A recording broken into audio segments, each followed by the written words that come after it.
of thought. The Unicorn 4.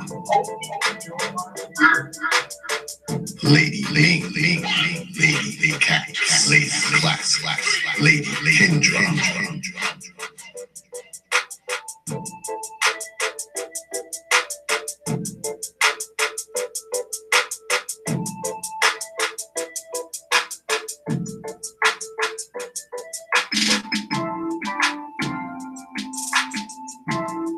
Unicorn 4.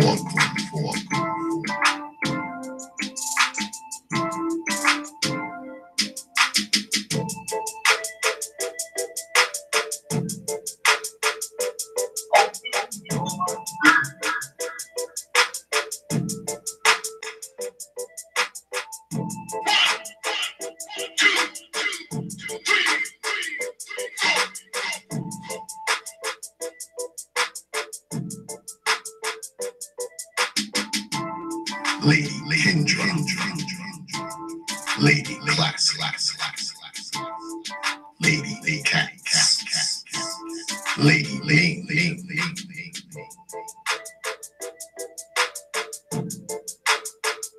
Unicorn 4.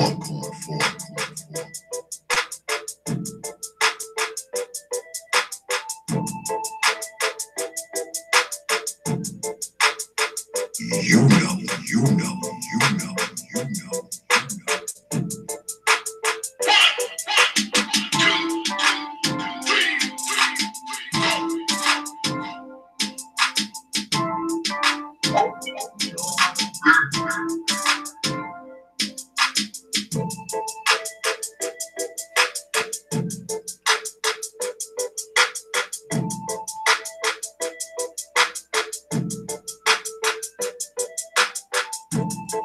Unicorn 4.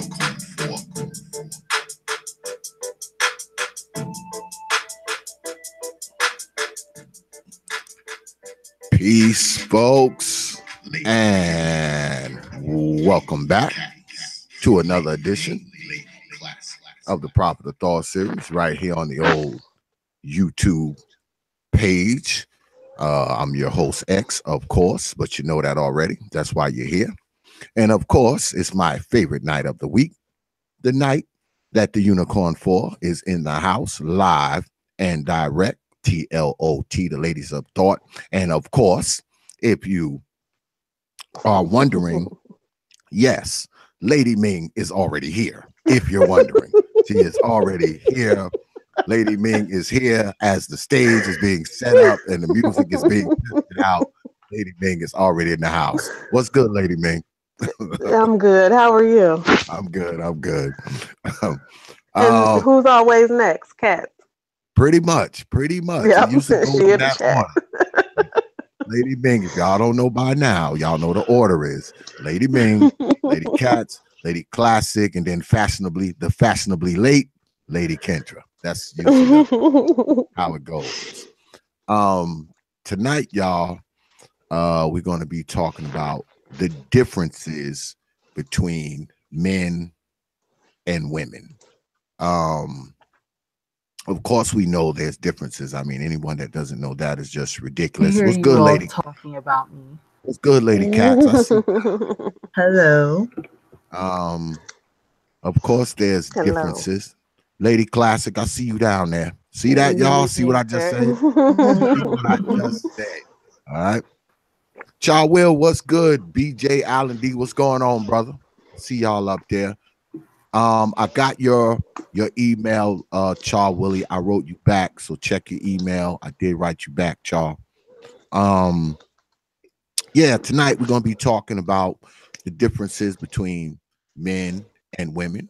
We know there are some stark differences, which just not our genitalia, but the way we think, the way we operate, how we handle situations, how we see situations. And we're going to get into it tonight, y'all. It's going to be a good show because, the Unicorn 4 always lays down a good show. So, well, let me hold up. I got to do what I always do before I start.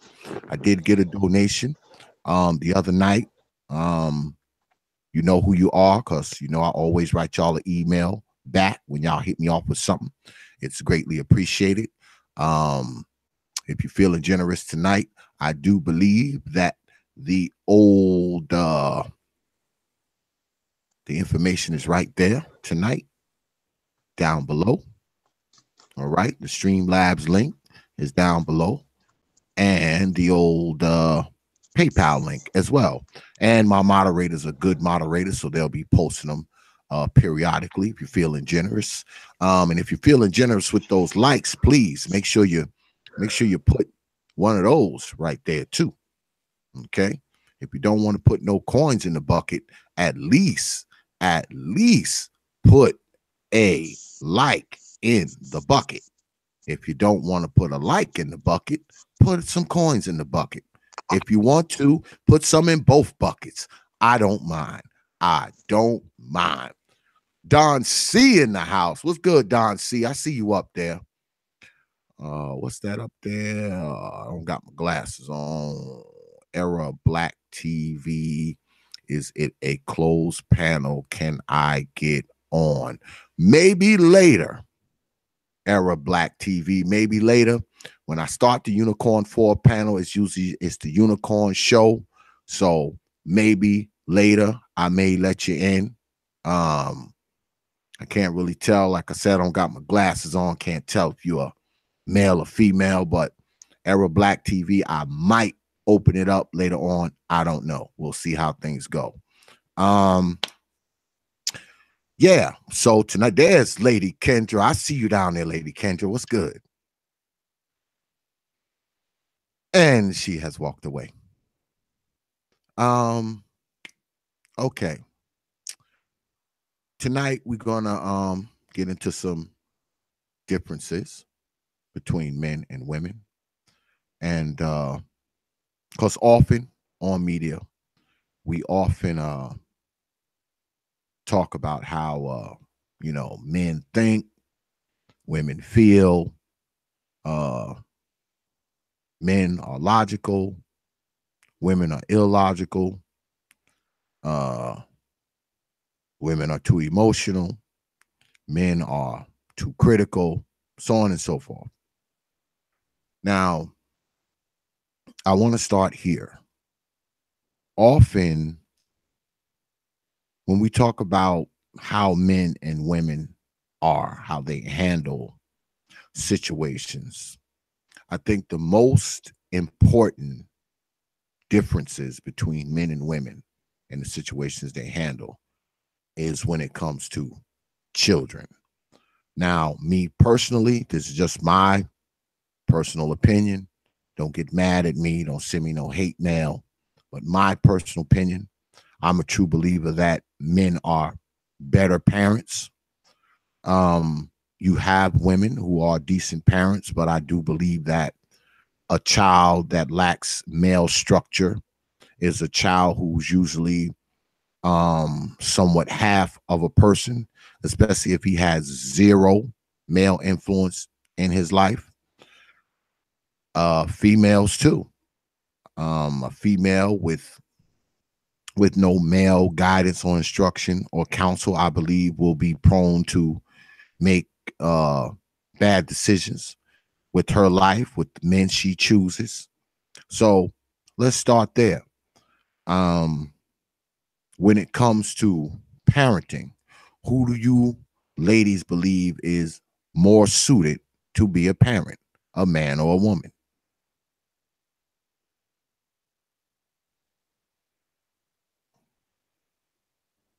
You know what? To be honest, I really think that it depends on the particular skills that we're looking at, maybe even the age categories that we're looking at. But the thing is, I can't say that one or the other is more suited. Um, I think really to get the full parenting picture for any kid, you need both parents. Um, for example, like I think that fathers tend to be better disciplinarians. That is like as far as instilling morals, as far as instilling respect.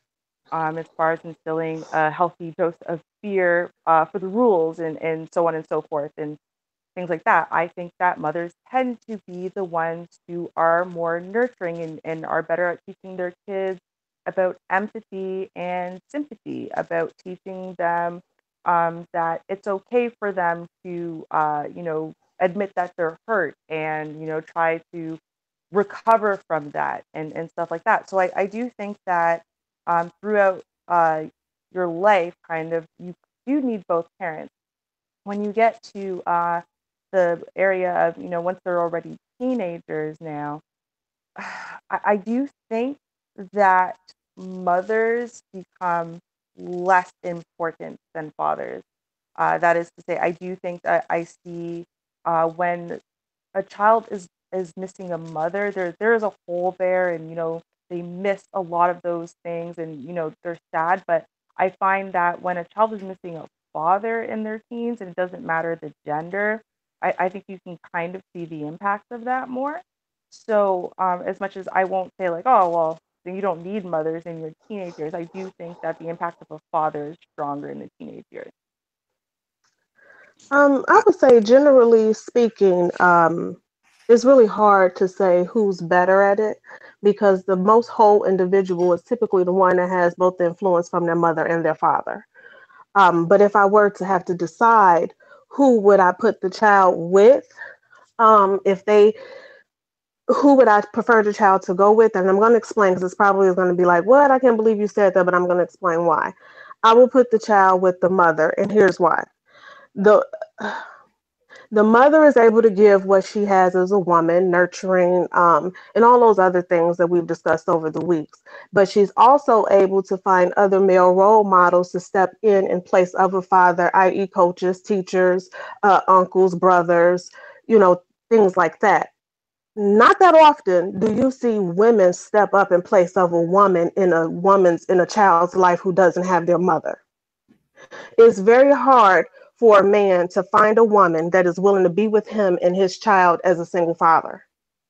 Not too many women take the onus in the community to say, I see this kid doesn't have a mother there for whatever reason, drug addiction, died or whatever. And do they ever take a step in and actually help that father cultivate a relationship with his daughter or a good life for his daughter without needing anything in return the way I see men in the community do? So for that reason and that reason only would I put the child with the woman because she'll have far more help raising that child than the man will have raising it. Hmm. Well, I would say that I guess fathers would be better parents, or I guess men would make better parents simply because, like, well, I mean, we see it in our community all the time.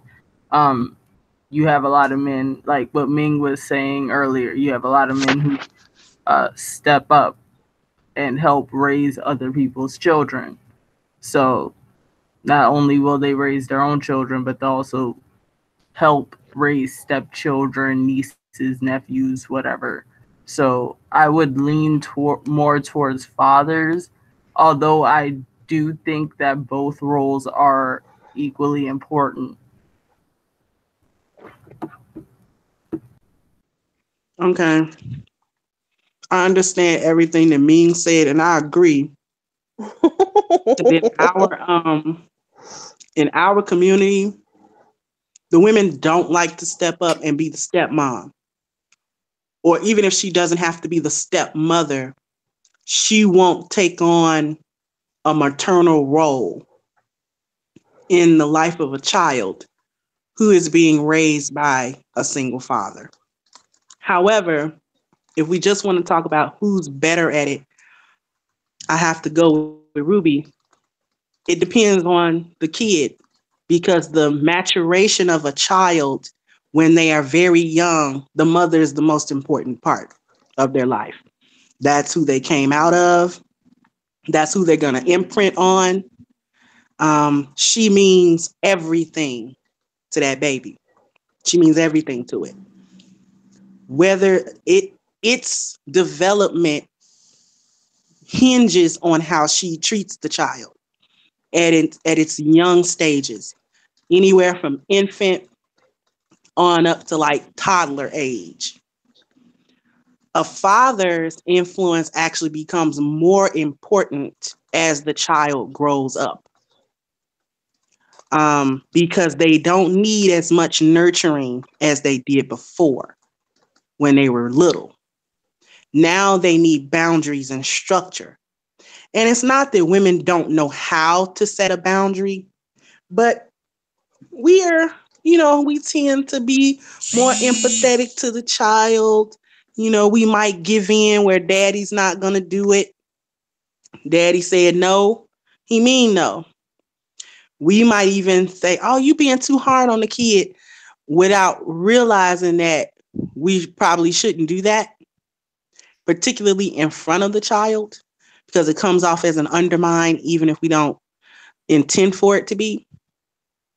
So, I do believe now, with that being said, in the case of man A and woman B, they're married and they have children and they divorce, actually the child should go with the dad.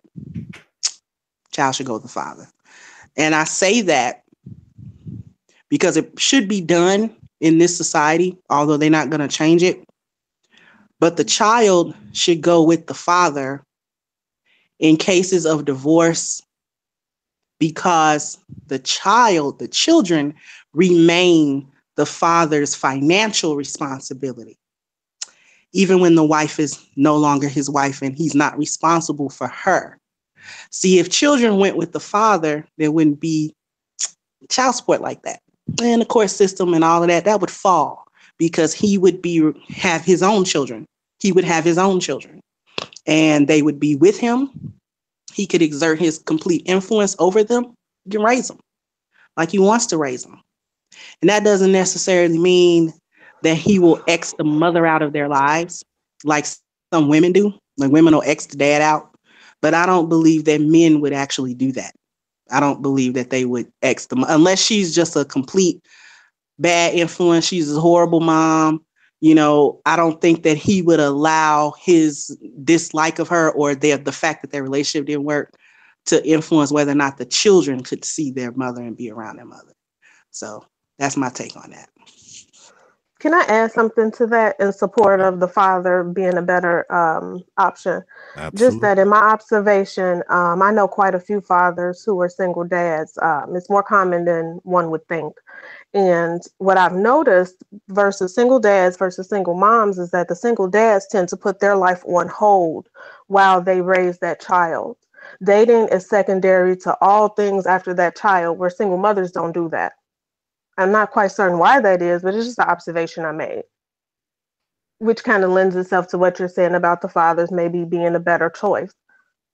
Mothers don't do that, but fathers do. Why do you think that is? Well, speaking as a man, I had to take custody of my youngest daughter when she was, I guess she was about 18 months. Of course, her mother was screwing up, right? She was screwing up. And I had to go and get her, because if I didn't go and get her, she probably would have got taken away from her mother because of her activities. Mm-hmm. So I had full custody of my daughter, and I I want to touch on something that Lady Kendra just got done saying. I had full custody of her, and I wasn't even supposed to allow. I mean, her mother had messed up so bad, I wasn't even supposed to allow her unsupervised visits with my daughter. And I did it. I went against the courts and still let her, see the baby, unsupervised. Um, speaking as a man, though, I don't want to get too far off track. Speaking as a man, I had custody of my daughter when she was like 18 months old. And I stopped everything when I got her. I mean, because when you're a man and you have custody of your children, automatically you go right into life change mode. I don't know why a lot of women don't go into life change mode when they have children. Even though her mother and we hadn't been together for a while, I mean, I went into life change mode because your life changes. At least it's, you would think, your life is changing. So men go right into life change mode, especially when it comes to our children. Um, that's why I say, men are ultimately, the better parents. Because see, one thing about men, what we will do, no matter what our background is, especially as black men, because as y'all know, black men are the best fathers, better than white boys, better than Asians, better than freaking Hispanics. And don't y'all be forgetting it.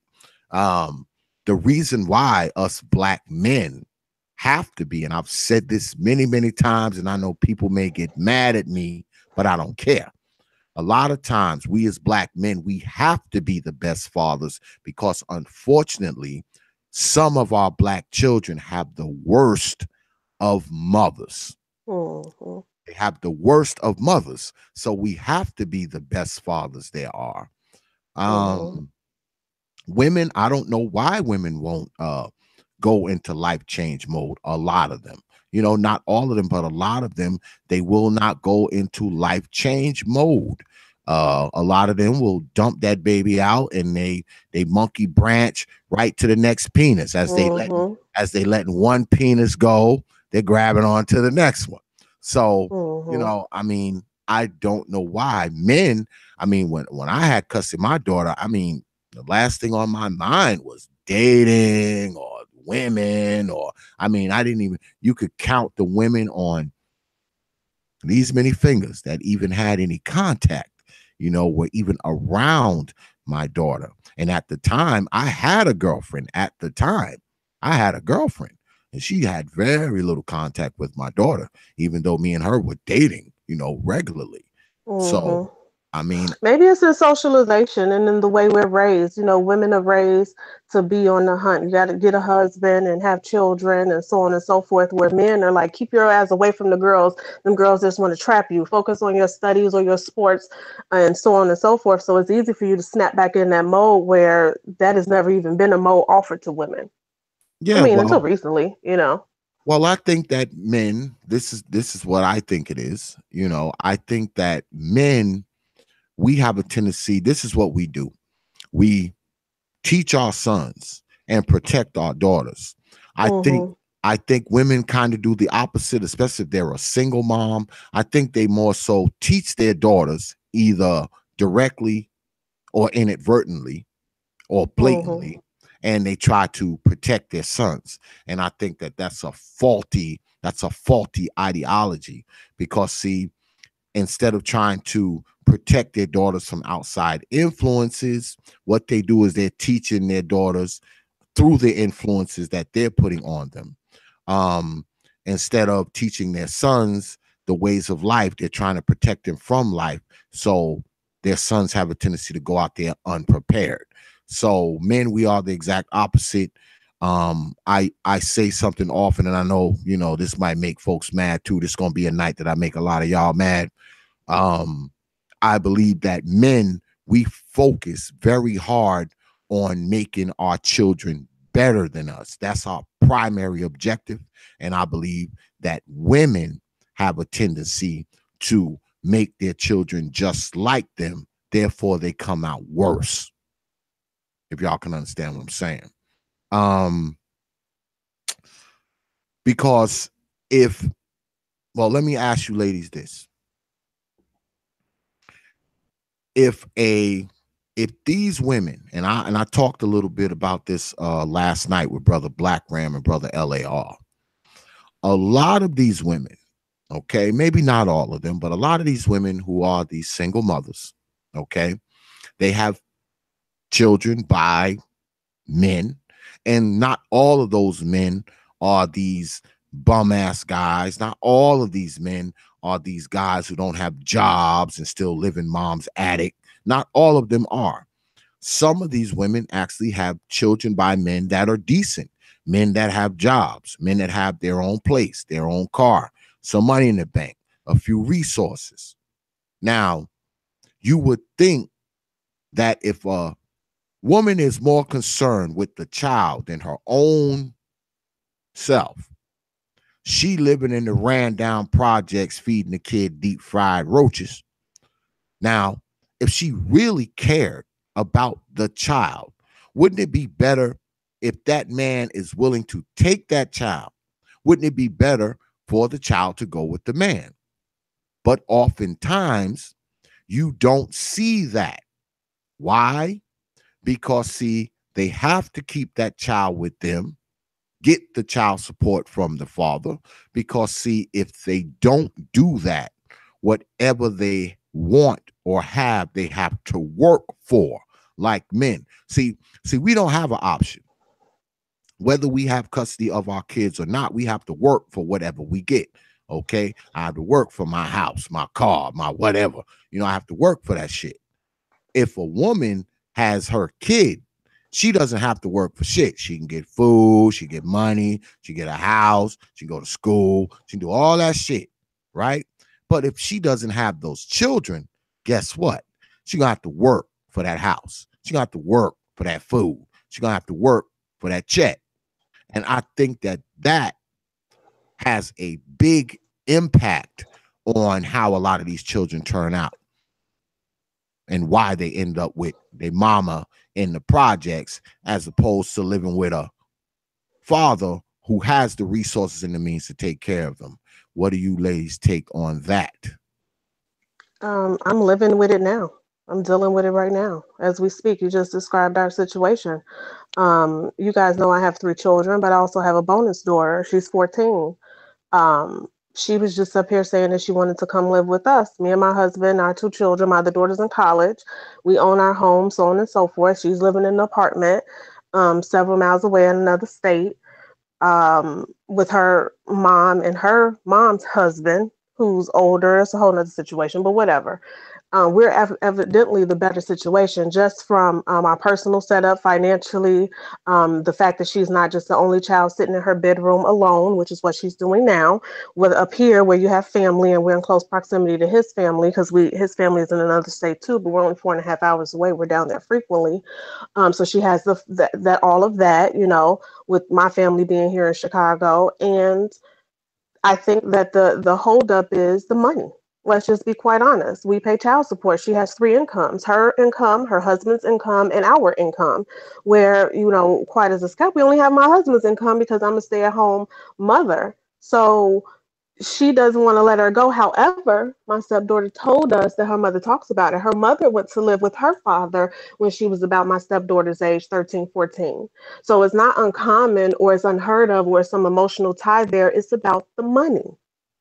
Because you're also afraid that now with the laws in Illinois changing the way that they have, where they take into consideration both people's income and not just the father's income, you're going to have to pay child support too. You don't want to pay child support and you're going to have to. And I think that's exactly what it is. And it's selfish, it's inconsiderate. My stepdaughter carries the burden of a grown woman in terms of we had a conversation sitting down and I talked to her the same way I'm sitting here talking to you guys, very direct and honest. And she was like, I don't want to leave my mom because she'll be by herself. And I'm like, well, what are you going to do when you go away to school? Are you going to take your mother to college with you or are you just not going to go? Like this, none of this even makes any sense. And I even asked her directly, are you a part of conversations, that you perhaps shouldn't be a part of? She says no. She even said to me, my mother doesn't cry, and I know she hurt. And I had to say, well, it's not her job to cry. Like, you're not supposed to see her crying. Like, you're a child. She's your mom. You that shouldn't be that way. But just the mere fact that she thinks it should means that something's wrong. She's carrying the weight of grown-ups that she shouldn't be carrying as she's 14. And unfortunately, it's nothing that we can do about it. She's at the age where she can petition to the court to make her own decision. When she made 13, she can decide whom she wants to live with. And she just called recently like, I don't want to, whatever. But the first thing she said was, I can't. Let me know it's an emotional tie, something her mother said or did overtly, directly. I don't know, but it's something. And the something to me is the money. Mm. It's the money. Mm-hmm. It's nothing but the money. Just listening to that situation actually it makes me sad for her. And, just hearing it is such a common thing in our communities with our mothers, many of our mothers. that psychological hold that they place on their children that the girls are more susceptible to because we do have more access or ready access to our emotions. Boys have a tendency to be able to, at some point, break out of it, and girls have a much harder time. Sometimes they never do. And it's really to their detriment. Because when she says she can't, from the daughter's side, she's feel guilty, a guilt trip Mhm. being Mhm. put on her. That, oh, you Mhm. gonna me, you gonna leave your mom, or however it's being stated to her. And let me And say she this before you move forward, so give you more insight. She said and told me that she sits in her room sometimes and cries because she is alone, and she does so well at school because she's an honor student because she has nothing else to do. So you want me to believe a child who feels that way wants to stay there? It's right guilt. is she's being made to feel guilty, and it's not her, it shouldn't be her burden to carry, and that's the psychological hold that a lot of mothers exert over their children in situations. It's a manipulative tactic to make the child feel a certain kind of way so that she won't go to the court and petition as would be her legal right. So she feel like she betrayed her mother, or she feel like she's doing something. So and that's not even, that's so unfair for her to even have to feel that way at all.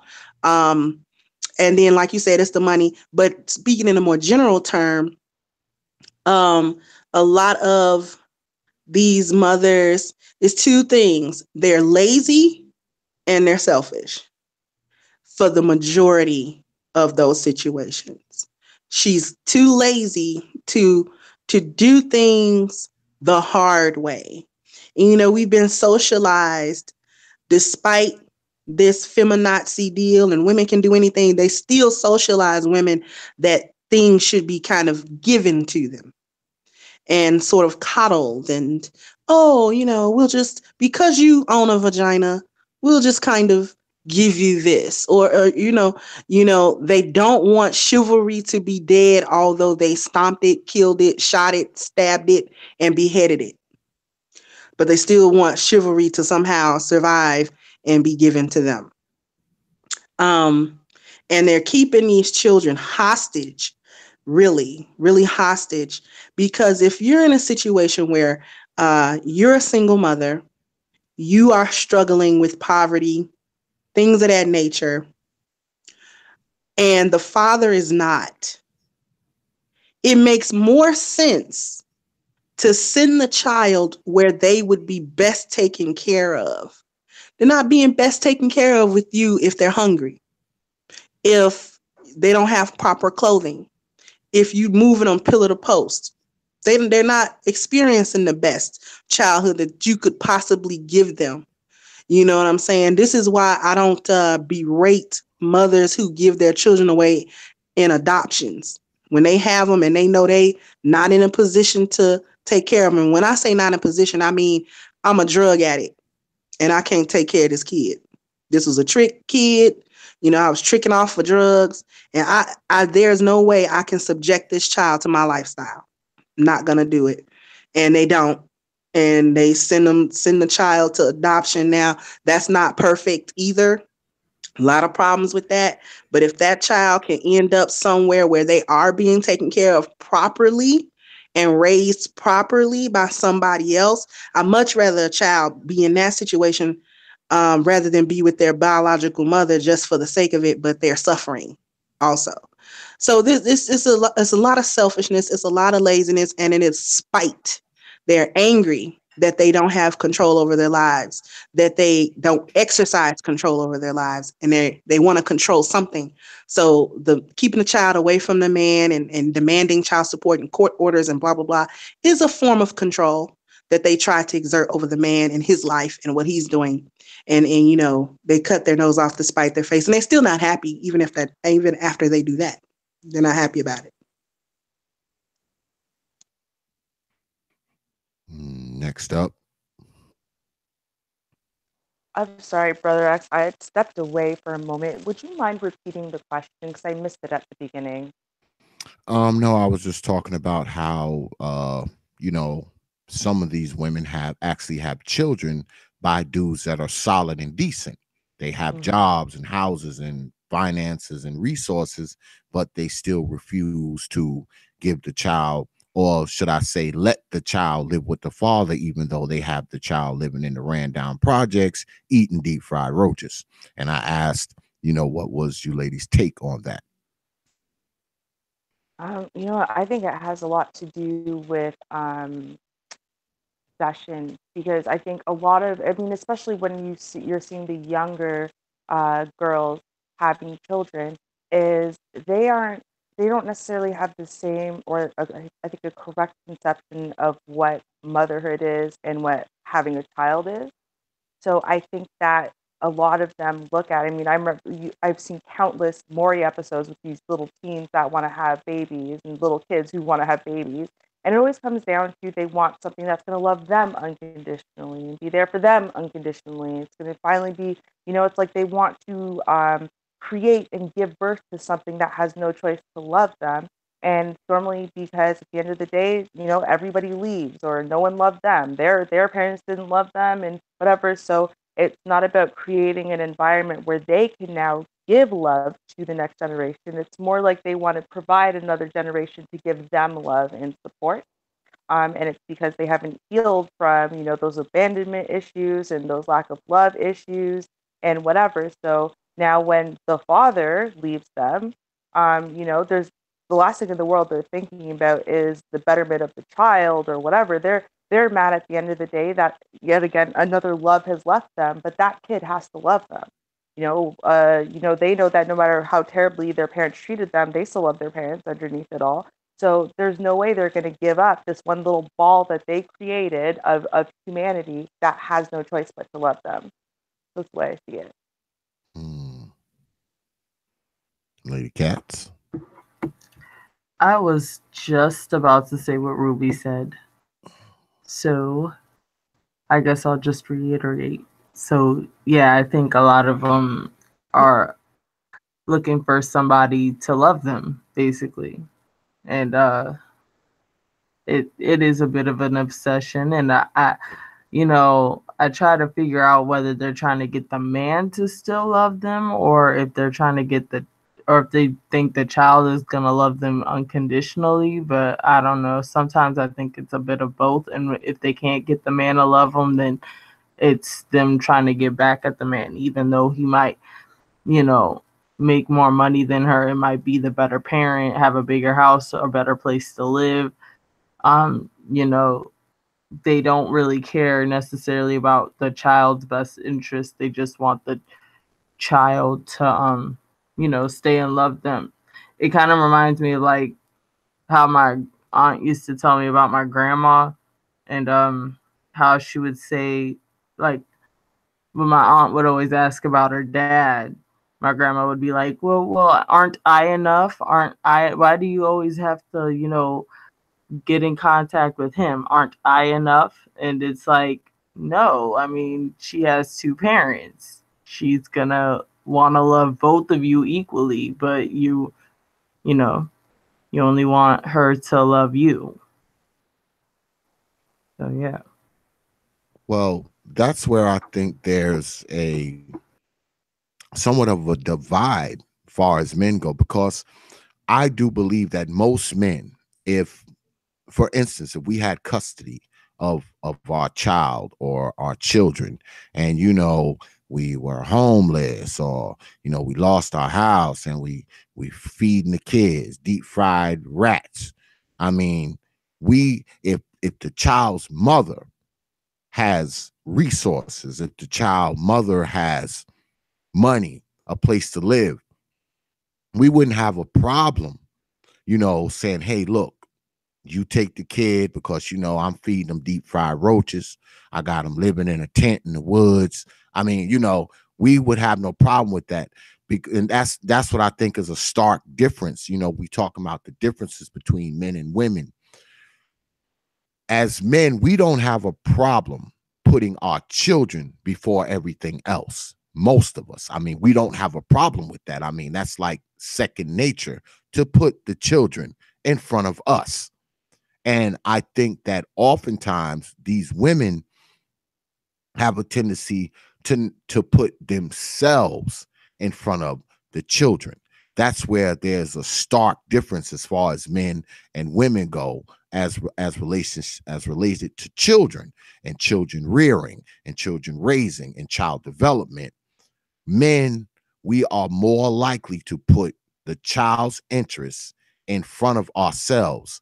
Women have a tendency not to do so much, especially a lot of the baby mama stuff, because a lot of the stuff that happens within Black society, it happens due to single motherhood and these women's lack of ability to provide for these children. Um, like you ladies spoke of before, clothe them, feed them, house them properly. Like Lady Kendra said, have them living, pillow to post. They half living here and half living there, and they don't got shoes. They got crusty faces. They hungry, head nappy. I mean, they have these children living in these environments, and I don't believe that many of these children have to live in this environment, because some of these children do have fathers that are willing to be in their lives and even have them live with them if they could. And oftentimes the women have a tendency to stagnate and keep that from happening because of their own selfishness.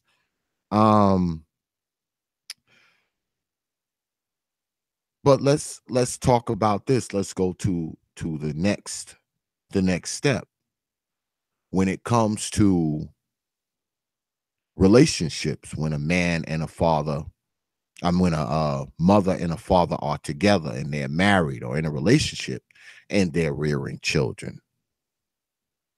Let's talk about the differences between mom and dad when it comes to the children. Now, I know only one of the unicorns have children, so I'm going to start with Lady Ming. What's the difference between how you parent and how husband parents? Well, let me lay the foundation. He and I are a lot alike in our ideologies about everything. We were friends before we got together. We're 2 years in age. I'm older. He and I are both Aries too, so our slant in the world is the same a little bit too. Between he and I, we don't have arguments about raising our children. We agree about it. I'm more quick tempered and loud. He's slow to burn and stern. I'm more cracking the whip immediately, everyday stuff. Whereas he kind of more of the reinforcement, or when Daddy gets really mad, he gets mad because Daddy don't get mad as often as Mommy do. But we don't really butt heads on child rearing, not at all. Not on no facet of it. Not from We have a good structure in our home. Our children get up at a certain time. They have breakfast. Even on the weekends, they adhere still to the same lunch schedule that they do at school. Even naps. They go to bed by 7:30. They understand. We have a routine. So I wish I had more to lend in that way, but we are actually in sync. Hmm. Yeah. When me and my husband were raising my siblings, surprisingly enough, was probably not surprising, especially people who know me. I was he was the disciplinarian because my husband is a mean streak. So it didn't take much to get him ticked. It didn't take much at all. Blatant disrespect, blatant, I'm just not gonna do what you told me. No matter how small, he didn't let it stand. Especially one of my siblings was a boy who was coming into his teenage years. So my husband had a lot to do with the whole I'm the alpha male in here, and you have to understand pecking order. And he actually taught my little brother pecking order by example. Um, I was actually slower to get to a point where it was like, okay, I had enough. Um, I was more prone to talking to you. because I want to reason with you. I want to know why you're doing what you're doing. And more importantly, I want you to think about why you're doing what you're doing. Because I already know. I was already 13, 14, 12, 15. I already know what you're thinking, but I want you to think about it. So I was more cerebral.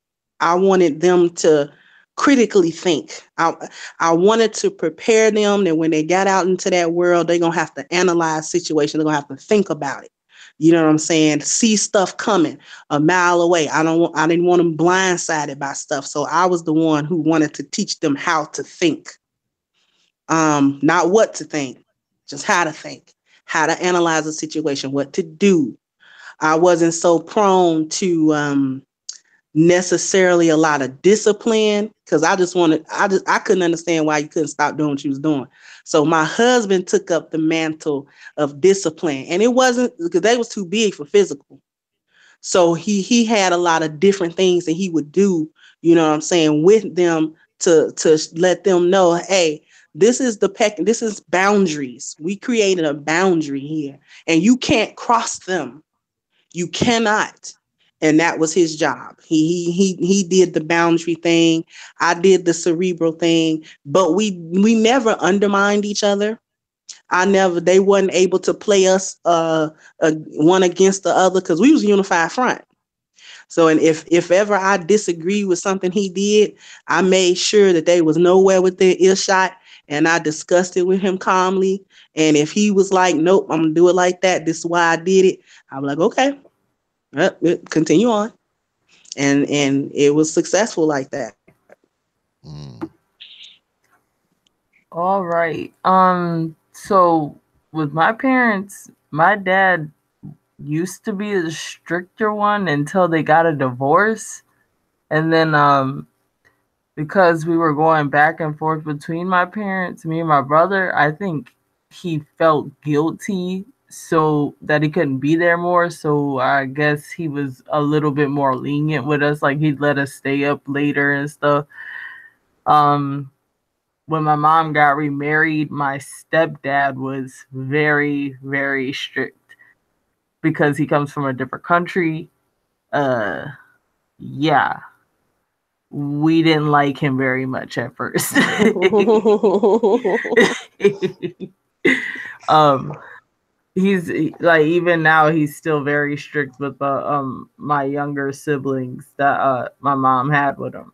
But and then like when my dad got remarried, with my stepmom, she was a total bitch. So she was like, don't tell my kids what to do, even though he was paying all the bills and stuff. So he was very lenient with her kids, even though he really should have been telling her, like, really should have been laying down the law with her. But yeah, those are the differences that I've noticed, like, in my parents' styles of parenting, I guess. Hmm. Um, okay, well, I can say like as far as my parents went, and it's funny because he didn't understand exactly what it meant, and I have a feeling my mom didn't understand in the moment either. But when I was a kid, my mother wanted to be my friend, whereas in my dad was, I am the parent, you are the child, I am the disciplinarian, you are the rule follower. That was it. And I think that ultimately my mom was wrong. If she had been the only one raising me, it would have gone terribly because you can't be your child's friend and also be their parent. Um, Now, with that being said, I am a very different person than my mother. And while, I have not currently raised any children yet, I've certainly taken part in helping to raise my sister after her mom died because she's 10 years younger than me. So I've stepped in and kind of played a lot of the role, helping to play some of the roles that, a parent would. And also helping with my godson because his dad was nowhere to be found ever. So, and I can say definitely that I am I'm the one who will scoop you up and love you for like the first 5 seconds I see you. And then, now the second you do something though, like, you don't really want to mess with my rules. Like, I'm the one who instills rules, and then there are rules, and that's it. I don't need to be your friend. I don't need to whatever. Don't mess with it. I'm not coddling you because you're 6 months old or 8 months old or whatever. These are the rules. Follow them, and we will be the best friends. Don't follow my rules, and we're going to be enemies. Whereas I already see with the exact same children, my husband has a tendency to want to be the friend because he wants to be liked. He wants to, let's find a way of entertaining you, or, just being really nice when we say no and stuff like that. So I actually have a feeling that initially that's where our kind of parental roles are going to land. And that I feel personally, I feel like that's a little bit problematic. I do think that when they get older, the way that my husband is when it comes to, say, like a young teenager is going to be a little bit different than small children, but you can't instill that discipline and respect when they become teenagers. So, I kind of worry about that as far as I'm going to need to instill their respect and the discipline and whatever regarding their father without their father naturally doing it himself until he kind of figures that out. And I think they might need to be a little bit older for that. So I don't know. I mean, obviously, the best laid plans, right? I don't have any yet. I'm planning on having four. So I guess we'll see how it goes. I just want to say to the ladies listening live or to those who may hear it on the replay that the takeaway from this segment is unity. Um, Me and my husband, we view things the same way. We're unified. Kendra and her husband may have viewed things differently at one point in time, but they were unified in the respect they had in the decision making capabilities of either partner. Thus, they were unified. Cats and Classic have been able to tell you that they saw the lack of unity with their parents and some of the decisions they chose to make and how they were disseminated in their household. So if you don't take anything away from this, is that unity. And before you get with a man, you have to sit down and have these hard conversations to make sure that your paradigms align, because the last place you want to figure out that they don't is once the ink has dried on the marriage certificate and the children are here. That's a hard conversation to have, and more often than not, it'll probably happen in front of the children, thus scarring your children and teaching them how to argue. Trust me, even the best parents have had an argument in front of their children, but those are the ones who agree on shit. Mm-hmm. And So just if to add you to that, go oh, ahead. I'm sorry, No, go ahead. I'm done. Go ahead. Put the To add period to on it. that, ladies listening, um, if you can't have that conversation with that dude, why are you trying to have kids with him? Or why are you trying to be with him? You guys aren't compatible. If you cannot have the difficult conversations about what are we expecting? What are we doing? How are we going to move on this situation, that situation, moving forward?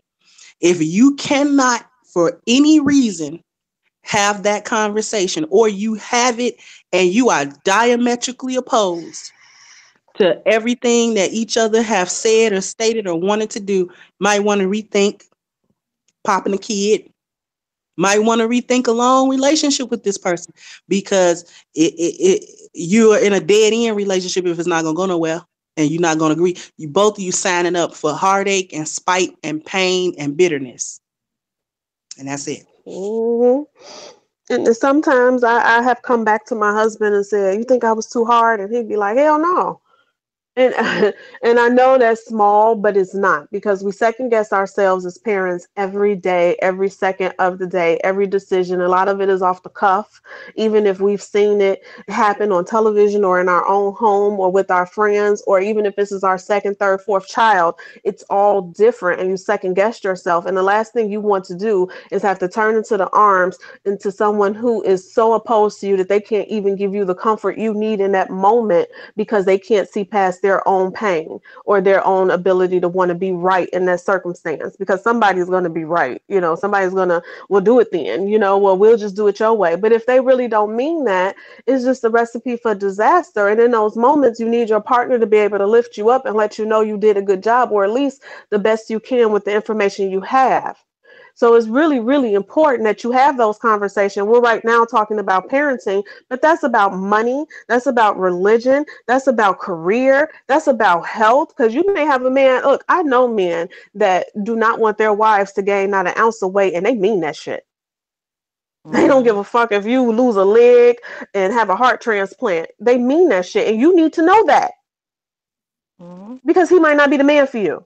So I'm not going to go off and digress into another topic. But my point is, know more about him other than his dick size. That's it. And this has been a public service announcement. Lady Ming, y'all better pay attention, ladies. Pay attention. Well, let's talk about that. Let's talk about relationships.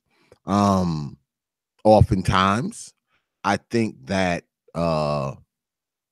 men have a different outlook on what they want in a woman, and women also have a different outlook of what they want, in men. Oftentimes, there is a lag in honesty. Who do you think is the most honest when it comes to marriages or relationships? Do you feel that women are more likely to be honest at the beginning of the relationship, or the men? And as the relationship, moves along, who's the more honest? Who's the more forthcoming?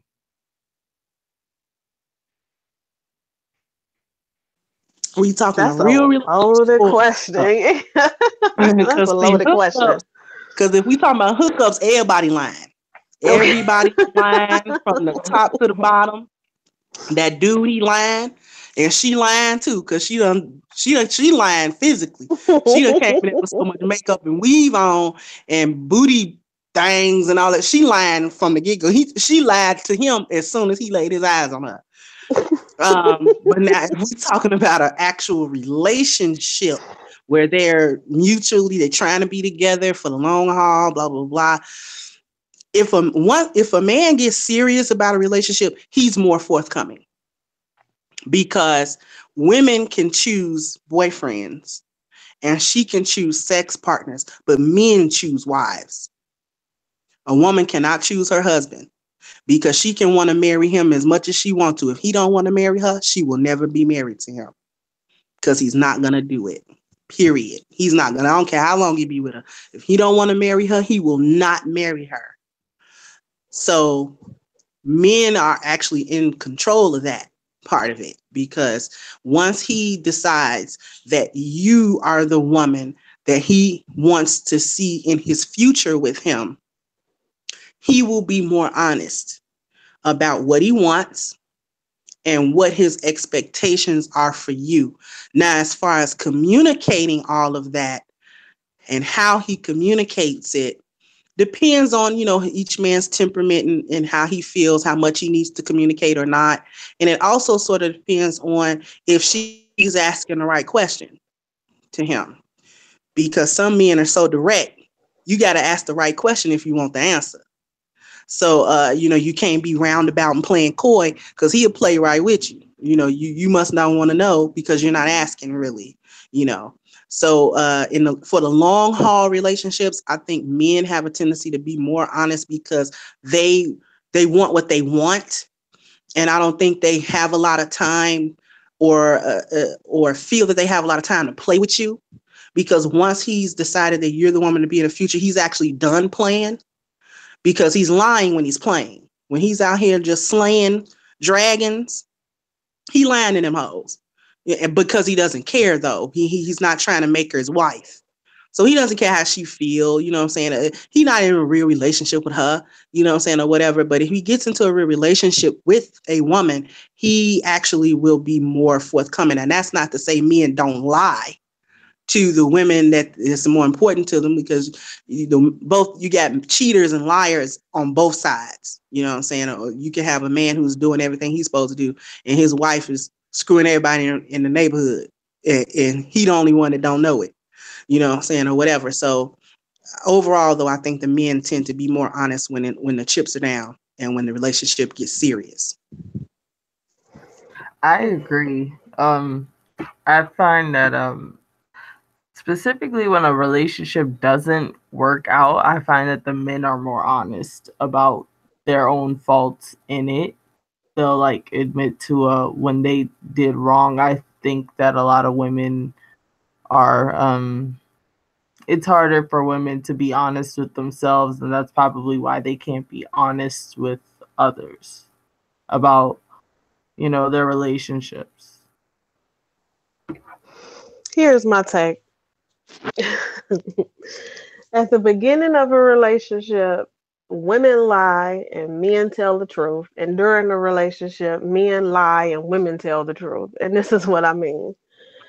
At the beginning of the relationship, women are trying to be who they think you want them to be. So they lie. They lie about their interests.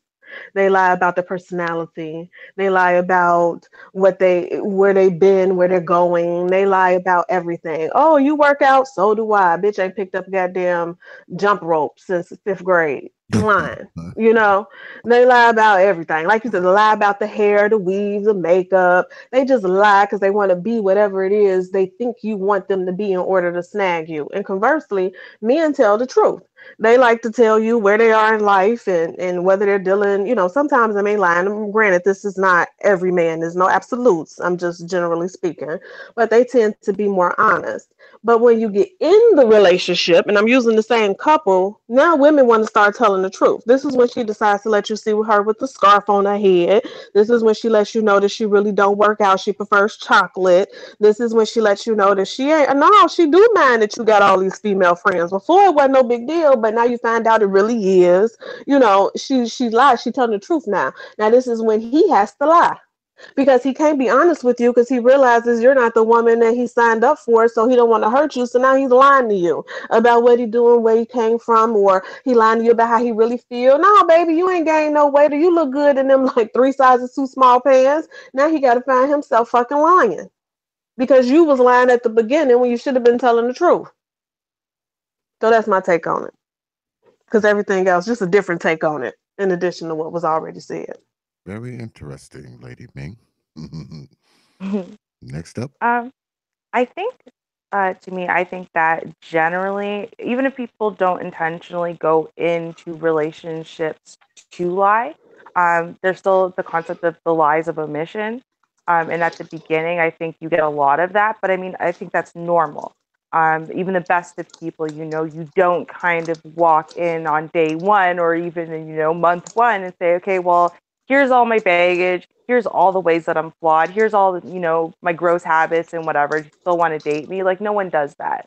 So I think realistically on both sides, you're going to have a lot of lies of omission right off the bat, even if they're attempting to be honest. But with that being said, I do also think that you do have a lot of side dating. I mean, when you're brand new in a relationship, you're going to have a lot of people who are still dating elsewhere. They don't know if you're the one or not. And, so they normally are splitting their interest amongst other people. But when they're with you, they're going to pretend like, no, this is my interest. This is what I'm following. And, they do that with all the other people they're dating too. So you kind of have those lies of omission as well. So I think that as far as that, everyone's kind of lying at the beginning.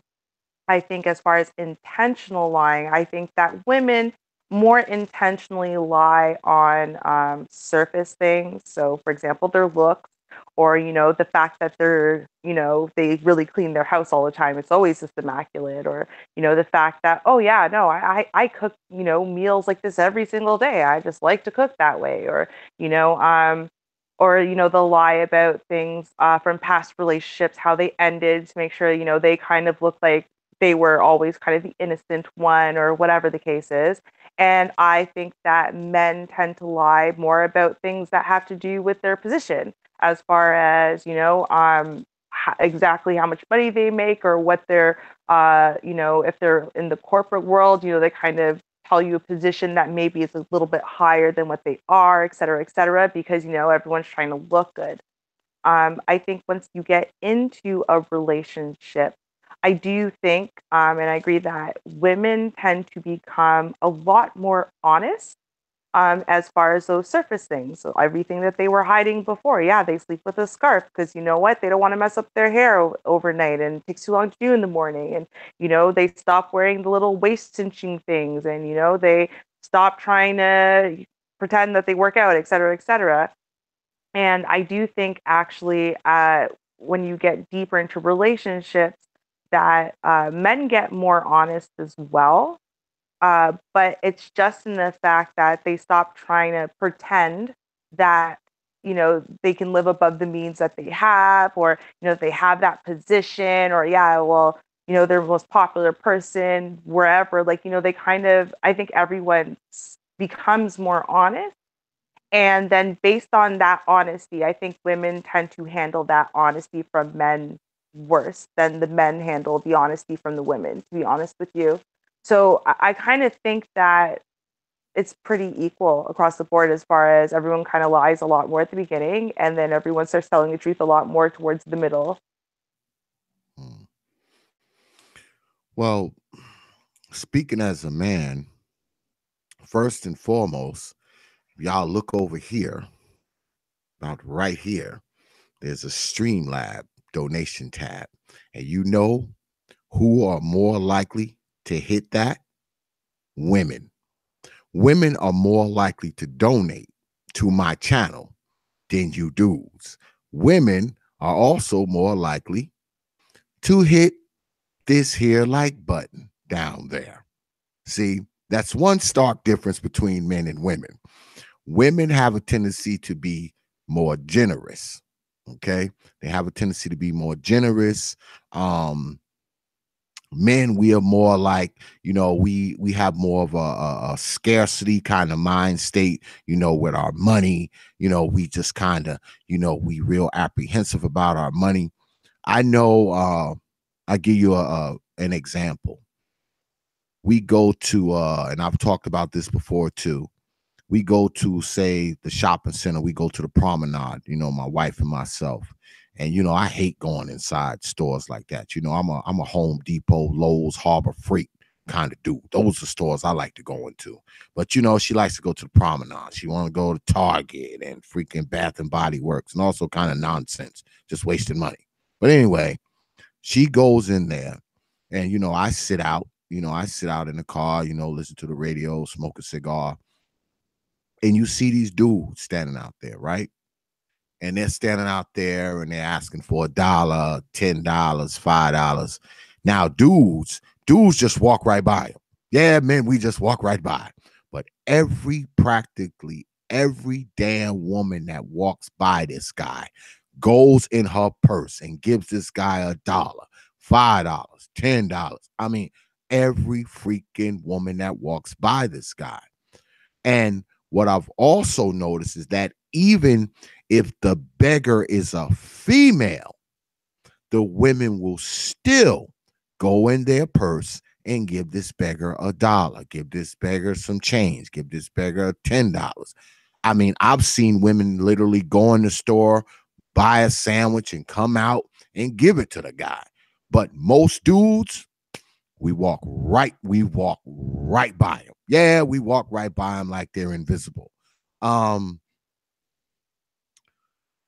When it comes to matters of money,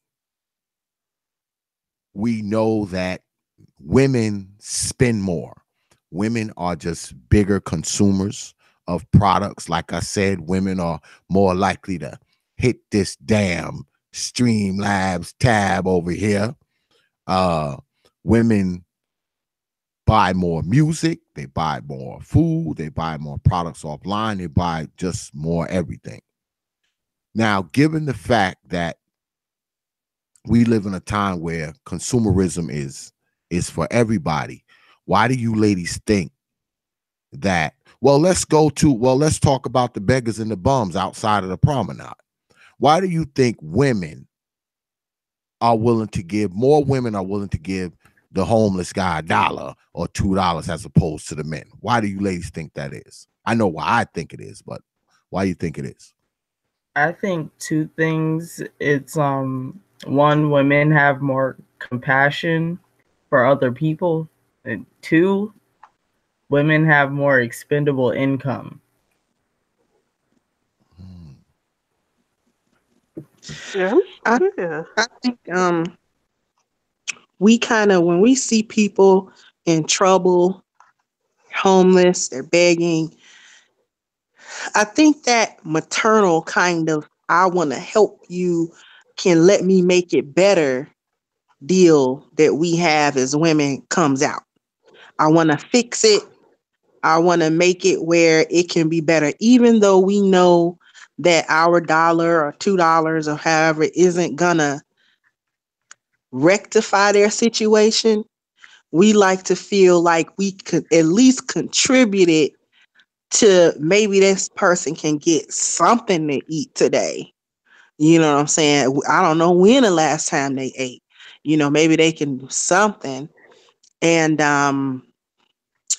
I think that's more of it, that nurturing kind of thing comes out, even with women who may not necessarily be maternal or have a whole lot of nurturing maternal instincts. I think that kind of comes out of us sometimes. And I do think some of us have more expendable income, or whatever. I maybe back in the day, I would say that women didn't have as much value for how the money is made, which would lead them to spend more. But I don't know that that's so true anymore, since a lot of women are working. So they know what it takes to actually go out to a job and have to get a paycheck and have to be accountable for something so they can get a paycheck from somewhere. Um, Cause like my mom, she didn't work. My dad did all work and he brought all the money in. So she didn't really have a whole lot of value for the whole work ethic. It was like money's there. Oh, I can just spend it. And she was kind of careless with it. Actually, she was very careless with it. But that's because she didn't have any work ethic. Dad was always bringing it in. It was always his responsibility to get the money. So, and it was her responsibility to spend it. So let her tell it. And so that's what she did. So she did whatever she wanted to do with the money, but I don't know it is quite like that anymore because more women work, I guess. But that's my take. Um, I have to say, for me as a person, I don't typically give that much. But you got to remember, I'm in Chicago, and it's like when I didn't move back. I didn't live in Chicago from '98 to 2007, and it's like when I would come visit, I had to put on armor. It's like my whole disposition changed as soon as I stepped off out the plane or off out the car. So you kind of got to throw up that wall because so many people trying to get over. But the times that I have had where I chose to give. One, sometimes it wasn't even money. One particular time I was driving somewhere and it was a snowstorm. It was like a blizzard. And this man had on a trench coat. He was bald head, no hat on his head. And I gave him my hat off my head in my car. That was charity. That was way more than a dollar could have carried his ass, considered he was walking in his coat, a trench coat, and it's a blizzard outside. And I've given other money before, but usually it was out of the nurturing spirit. But these ignorant ass bums we got in Chicago, they'll make you say, fuck that nurturing spirit. One time we had Kentucky Fried Chicken, and they come to the door, knocking on the window. We give them some money. And so my girl say, I can't believe it. This motherfucker is back there knocking on more windows. So she reached out the car and she said, hey, I just gave you some money. And this motherfucker gonna say, I know, but I need something to drink. Shit like that. You know what I'm saying? Like shit like that make you say, I'm not buying you shit. So don't listen to me. But the times I have given, it was out of the nurturing spirit. Like, come here, all polar tink tink, like that. Mm, next. Yeah, I think honestly, it just comes down to the simple fact that with women's, natural instinct being triggered to nurture, and so we will automatically kind of care about someone, even if it's only for a moment. And so there's not the internal investment. You're not my child or my whatever, but you're someone's child, and so will help you. I think that what I found, at least in my experience, is that the majority of the men who I see donate to homeless people have been homeless themselves at some point. And whether or not they were the ones sitting on the corner or not, they do know what it's like to kind of be in that position. So they can relate to be in that position. I think that men who can't relate, whereas in like women who can't relate still will have that, just we have that natural nurturing gene. But I think that men who can't relate to ever having been in that position will have a harder time because in their minds, they're not nurturers. This is what they would do is, I think they would be more likely to want to, teach them how to fish rather than just to give them a fish. So if the only opportunity they have in that 2 seconds is either give them a fish or give them nothing, they're going to be more likely to give them nothing. Yeah, that's kind of how I see it as a man. And not only that, sometimes when we see men, we are situation people. We give every situation an assessment, right? I mean, when we when women come out the store, like when I'm in front of the promenade waiting for my lady, when women come out the store, they just see somebody out there begging, oh God, he needs $1, he needs $5 or whatever. When men look at him, like me, when I look at him, I assess him. If he's begging for $5 and he's standing there with a $200 pair of sneakers on, he's got on a $500 jacket, he's got a mouthful of gold teeth, I'm not giving him shit. It's like, nah, man, no, this isn't working. So men, we are more situational with things like that. And not only that, I mean, we kind of look at things in context, because especially if we somebody who just got off of busting our ass for 10 hours straight on a job, and here's some guy who's been standing in front of the promenade all day asking for dollars. We take great issue with that because we have that mind frame that, and it may not be applicable to all situations, but I know most men, when they see that, they're like, wait a minute, man, I just got done working a 12-hour shift and here you are standing out here, begging me for money. That kind of runs through our mind right quick. So that's kind of why we kind of walk past them, but we do it situation by situation.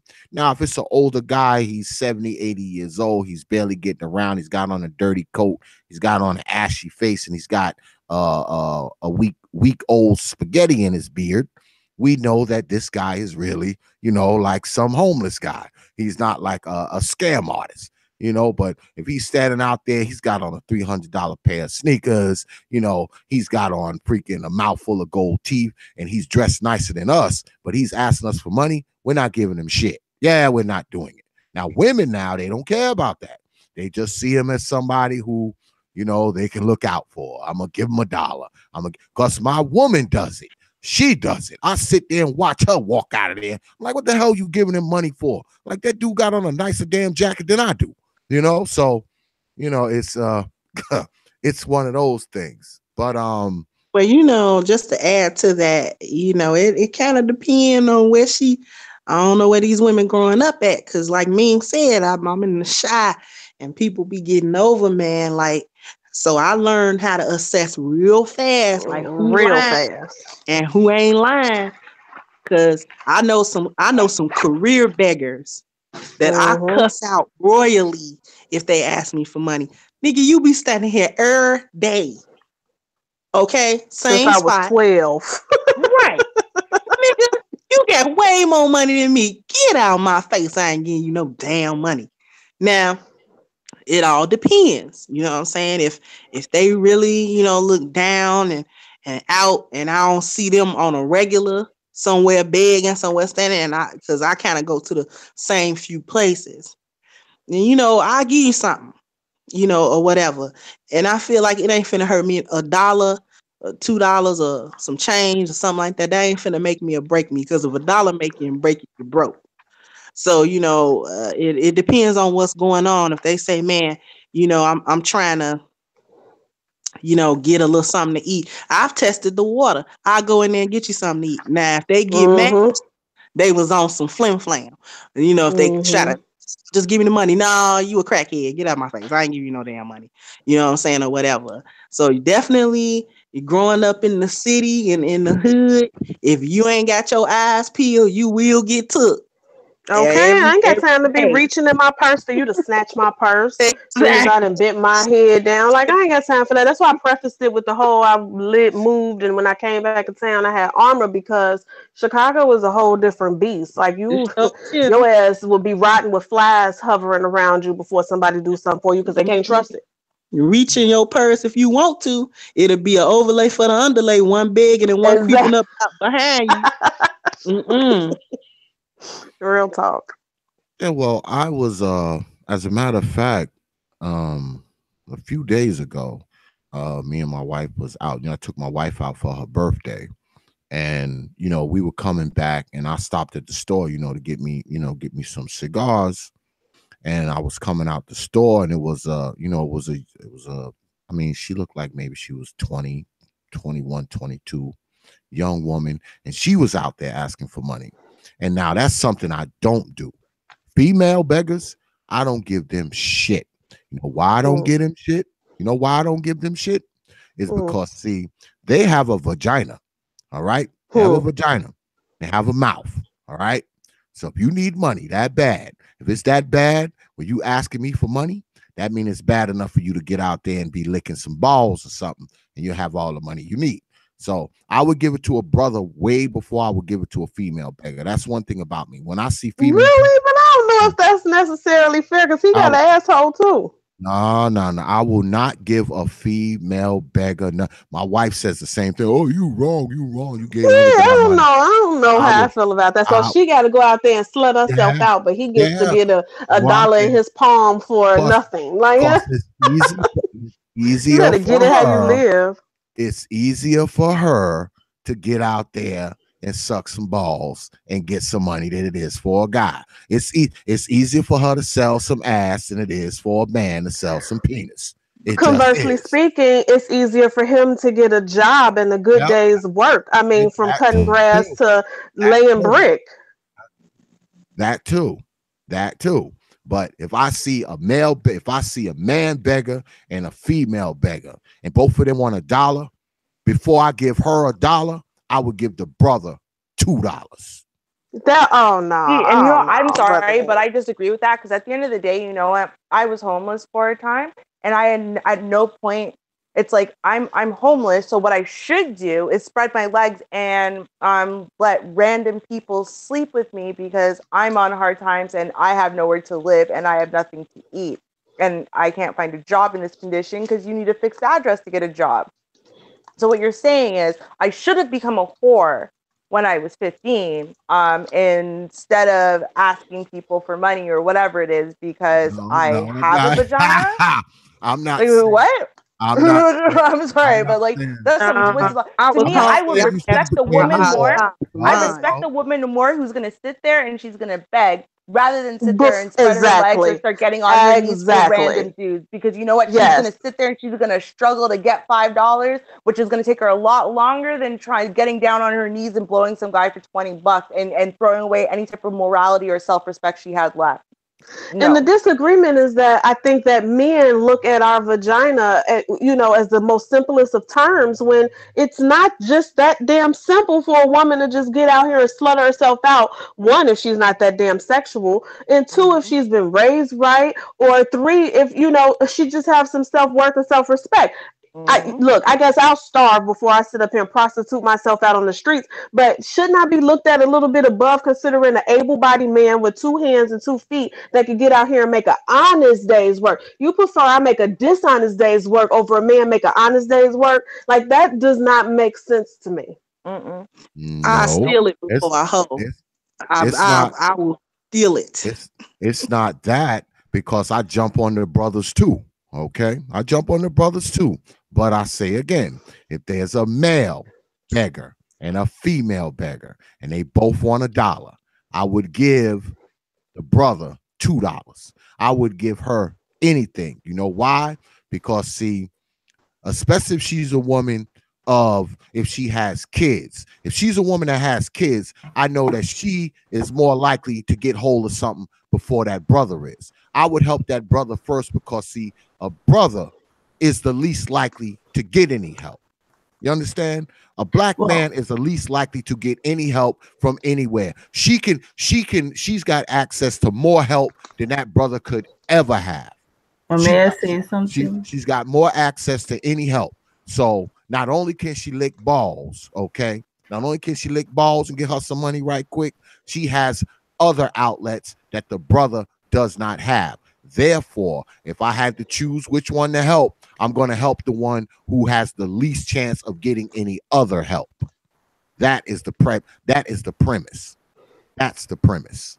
Well, I was gonna say that I halfway agree with that, and the part where I agree is that I would probably help the man first, simply because there are way more women's shelters than there are for men in America. I don't know about in other countries, but the opposite, a lot of shelters are more prone to help women and children more than they are men. I don't know about the whole selling the coochie and all that, though. I don't know about that. I think the thing is, like, there's a lot of shelters here for women if you're battered. So if you're not a battered woman, or you don't have kids, you're not running away from something, no one's there to help you. And in fact, even the shelters that will take in girls versus boys, it's like 10-1 that they'll take in boys versus being co-ed or taking in girls. So I mean, even from that perspective, like, again, unless you are battered, sexual assault victims, like something like that, where you're running away from someone, oh yeah, you can get that help all over the place. So that's who they consider. But if you're, and so unless you want to go in and lie, go in and start filing false charges against people and whatever, just so you have a nice warm bed, that's not accessible. It's just not. So I don't know. Again, to me, when I look at it, and you know what, because it's true, a guy, you know, if I were to go and try to get one of those jobs where it's like you get paid for the day through the agency, yeah, sure, it's backbreaking work, but you can get it. I can't get stuff like that. They'll never hire me, because they look at me and they go, no. And that was it. You know what I mean? And I've been there. I've been in that position. And and luckily for me, it didn't last all that long. But I've been in that position, and I've spoken to people who were in that position for a really long time.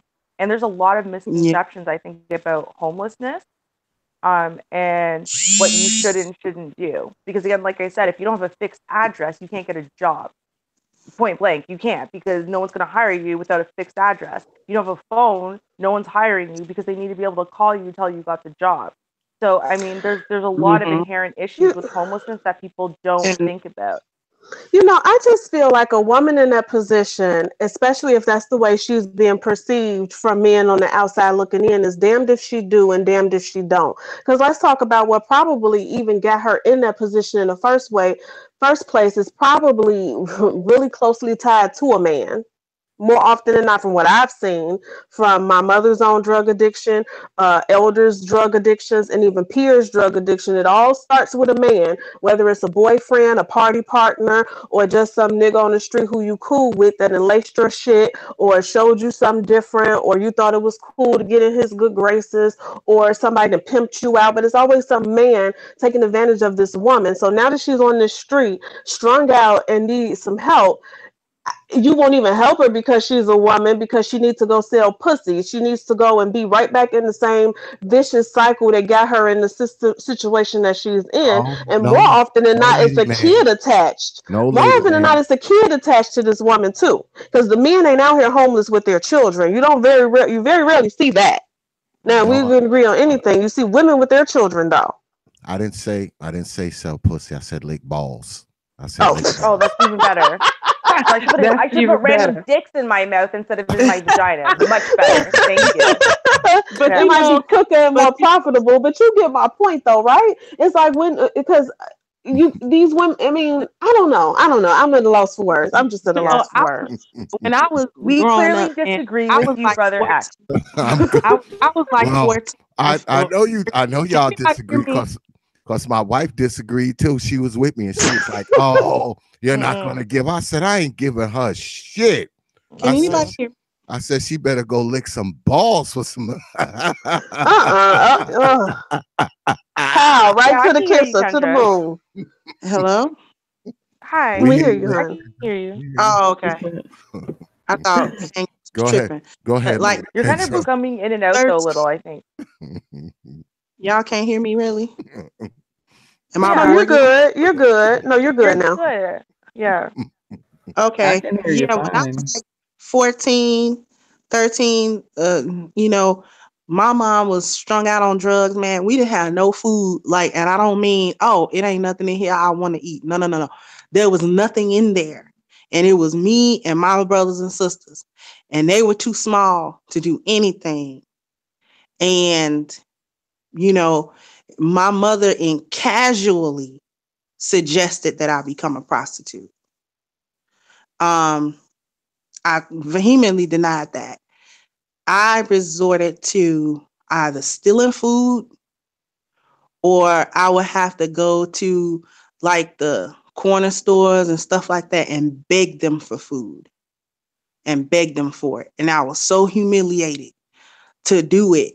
And in some of them cases, the dude was like, well, if you give me something, I'll give you something. And it was like, no, I can't. Because along with feeding them, my brothers and sisters, I have to look them in the face and I have to be an example to them. They look up to me.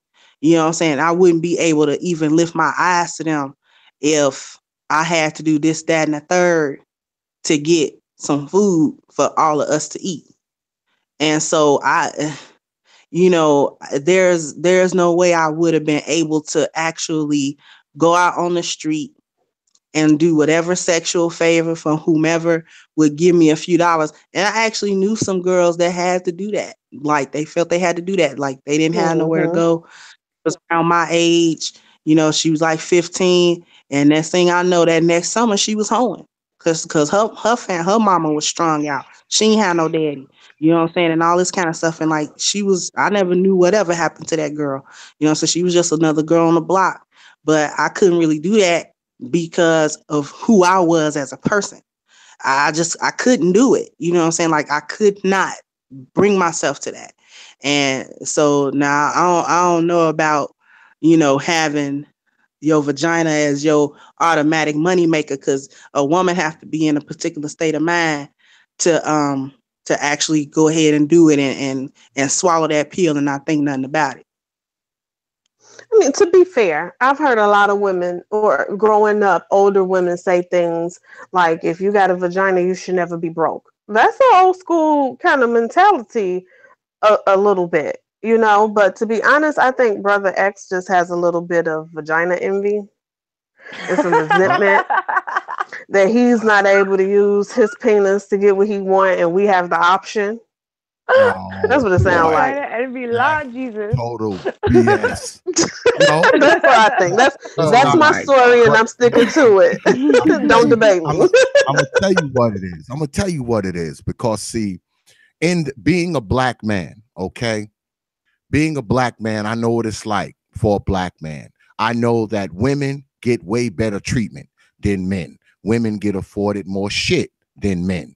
Women get away with more shit than men. There's more help offered, assistance, housing, food, whatever for women that men do not have access to. So the fact that you are a woman and you find yourself in a place that you are more likely to get out of and easier than that black man is, guess what? I'm not going to have a lot of mercy on you because I know what's going to be offered to you. I know what you are more likely to get. I know what you are more likely to receive. I know you're more likely to get help. You're more likely to be put up somewhere. You're more likely to get all of that just for the simple fact that you have a vagina. So if you have that vagina and you're out begging, you're probably less likely to be in a position to be begging than the brother just because you have said vagina. But Therefore, nobody ever talks about what we lose, though. But What about do what you we lose. What do you mean? What So you yeah, lose? What do you mean? your integrity, your self-respect, your soul in some cases, because I'm pretty sure everybody can agree that there's some soul intertwining going on when you have sex. These women walk away with a piece of them gone every step of the way, every dick that goes in their vagina that they're prostituting for. No, well, they Even don't. those of us They that don't don't. prostitute. Well, see, that's the thing. See, they don't have to resort to selling the sex. They don't have to resort to that. A man is more likely to have to resort to that than a woman is. That's the point. Mm. That's the premise, that they really don't have to do what they're doing. But if they're in a position, if they happen to be in that position where they feel like they have to literally stand in front of somewhere and ask for dollars or $2, of course I'm going to take the position of, no, I'm not giving you nothing, girl. You better go lick some balls, because you can be doing other shit to get money. You could be doing other shit to get help that this man cannot do and will not be able to do. That's why I say again, female dollar, man wants $1, brother gets $2, girl gets nothing. That's why I say that, because she is more in a position to be helped than the brother is. That's just a Okay, can we say that on this level, and we're going to keep it here on the homeless level, that if there was a prospective job out there, that the man would be more likely to get it than the woman based off the type of jobs they would be offered on that level, on the homeless level? You're probably going to come into menial labor, hard labor type jobs that a woman really can't do, that they're offering to homeless people. Not just the average, Tom, Dick, and and Jane. No, homeless level. The man actually probably has a greater advantage in the workforce than the woman does, because that's considered real low unskilled labor. Mhm. Real low. So what is the woman able to do? Ain't nobody hiring no homeless woman to be their secretary or bookkeeper or typist or any other menial label job you could give to a woman. But they'll damn for sure pick his ass up for a day worth of labor. Who do you think Whether it's for, go Who do you ahead. think? Who do you think they're more? Who do you think they're more of on the street? Homeless men or homeless women? Homeless men. Exactly. There's more of them than there are women, Absolutely. and there's a reason for that. 100%. There's a reason for that, right? There's a reason for Yeah. that. So, therefore, if you are in a position where you are begging me for money, there's a pretty good chance that you can probably get out of that situation before this brother can. I'm pretty sure you can. So, my response will still Yeah. be, you better go lick some balls. Well, you Um, know what? And I just want to say one thing, and this is the thing. So if she's begging, because the thing is, we have an issue, and I mean, I think globally, everyone here can agree, we have an issue with women who go and they lie to try to have something beneficial happen for them. So with that being said now, because again, this is what the system is built for. The system is built in such a way that, you know what she's got to do? She's got to kick her man out in order for her to get benefits and not be homeless. She's got to say that, she was battered and he beat her for her to get shelter. She's got to say that, a young girl, she's got to say that she was sexually assaulted by her stepfather for her to, I mean, at the end of the day, the system is set up in such a way that you've got to accuse someone, you've got to point a finger at someone, you've got to put someone else in jail for you to get help. And if you do, God, the world's your oyster. The world's your oyster if you follow their rules and you do what they want you to do and whatever. So, I mean, at the end of the day, and I guess this is the thing to me at least, is when I look at all of the way that the world is so fucked up and set up in this way, if I see a woman out there, then you're right. You know what? She probably is choosing. But on some level, what she's choosing not to do is she's choosing not to go and lie on someone, choosing not to go and basically follow white daddy's lead and harming another one of us in the community or another family of ours in the community for her to get her leg up. So in that way, I guess, that being said, I look at that and I'm like, okay, because she could have. It's likely at some point she could have done it and she chose not to. You're right. Yeah. well, let's look at the brothers. If a brother is homeless, right? He, especially if he's a drug addict. Okay, let's talk about the drug addicts, because where I grew up on Long Island, and it was just like the drug central. Okay, He in a better go lot of lick some parts. pussy. No, well, see, it's not going to be as easy for him to do that, though. It's not going to be as easy for him to do that. Now, let's take the drug addicts that are homeless, right? If a brother is a drug addict, right? We talk about the differences between men and women. If a brother is a crackhead or whatever he do, and he usually only has two options if he wants to eat and or buy more drugs. He either has to steal from someone or steal from somewhere, try to sell what he stole and get his money for his food, for his crack, for whatever he's trying to buy. There's though he cannot be coy, so to speak, and get money. Coyness does never enter to the equation. Then there's a woman. She's on crack. She wants food and or drugs. Guess what options she has to get them? Now, she can steal from somewhere or someone, but guess what else she can do? Guess what else she can do for that crack? She has a mouth and she has a vagina. So she has more. He has an asshole. She has more options to get her crack or her money for drugs or whatever. She doesn't have to steal. She doesn't have to steal if she doesn't want to. She really doesn't. You know, she's old crackhead anyway. So it's not like she can say, well, you know, I'm a real moral person. You know, I smoke crack, but I don't like to lick freaking penises. That doesn't even make any sense. So she has more options than the homeless crackhead brother does, because the only options he has is to steal. That's it. That's the only way he's going to get food. That's the only way he's going to get drugs. The woman she has more than she can steal. She can steal out of stores and Boost and all that kind of shit. And she can lick balls and everything else too. So, Brother X, my issue is this. First of all, it's because it seems as though it's like, okay, first of all, there are lots of drug addicts, males who do suck dick for money so they can get more drugs. Yeah, well, we talking about we talking about a totally different thing now, Lady Classic. When you talking about, you're saying the same thing. We're talking about crackheads. Well, you know what? He's a crackhead. He needed to find a way of getting crack. He sucked some dick.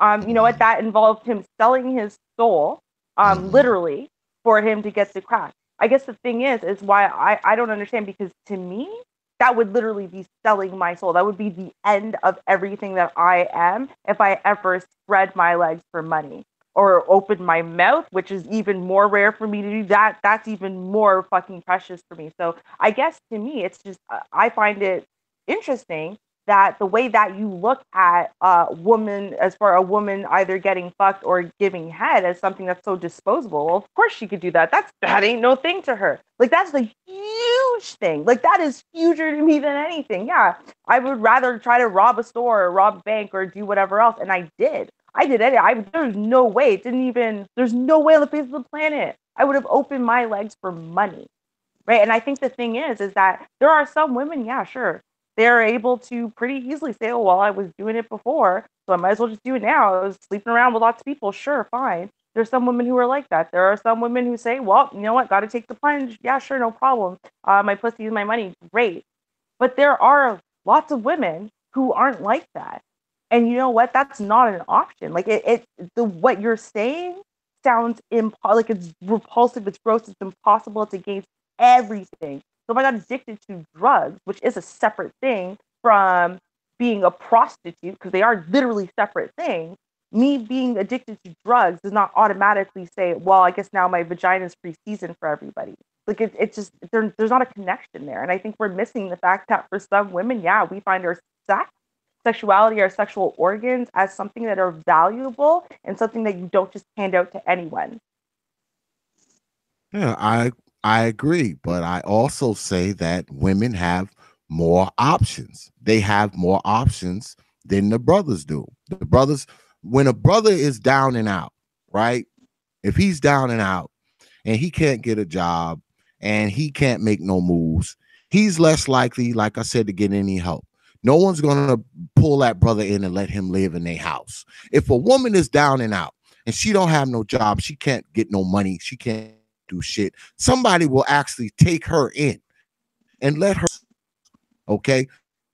And I don't mean just let her live by somebody who's trying to bang her or whatever. I'm talking about they will literally take her and move her in the house, even if she doesn't have any children. If she's got children in tow, she's definitely going to get some help. So, I mean, when I talk about the differences between men and women, men do not have a lot of options. That's why men have a tendency work a little harder for the shit that we get, because those extra And options to fall back on. We don't have that.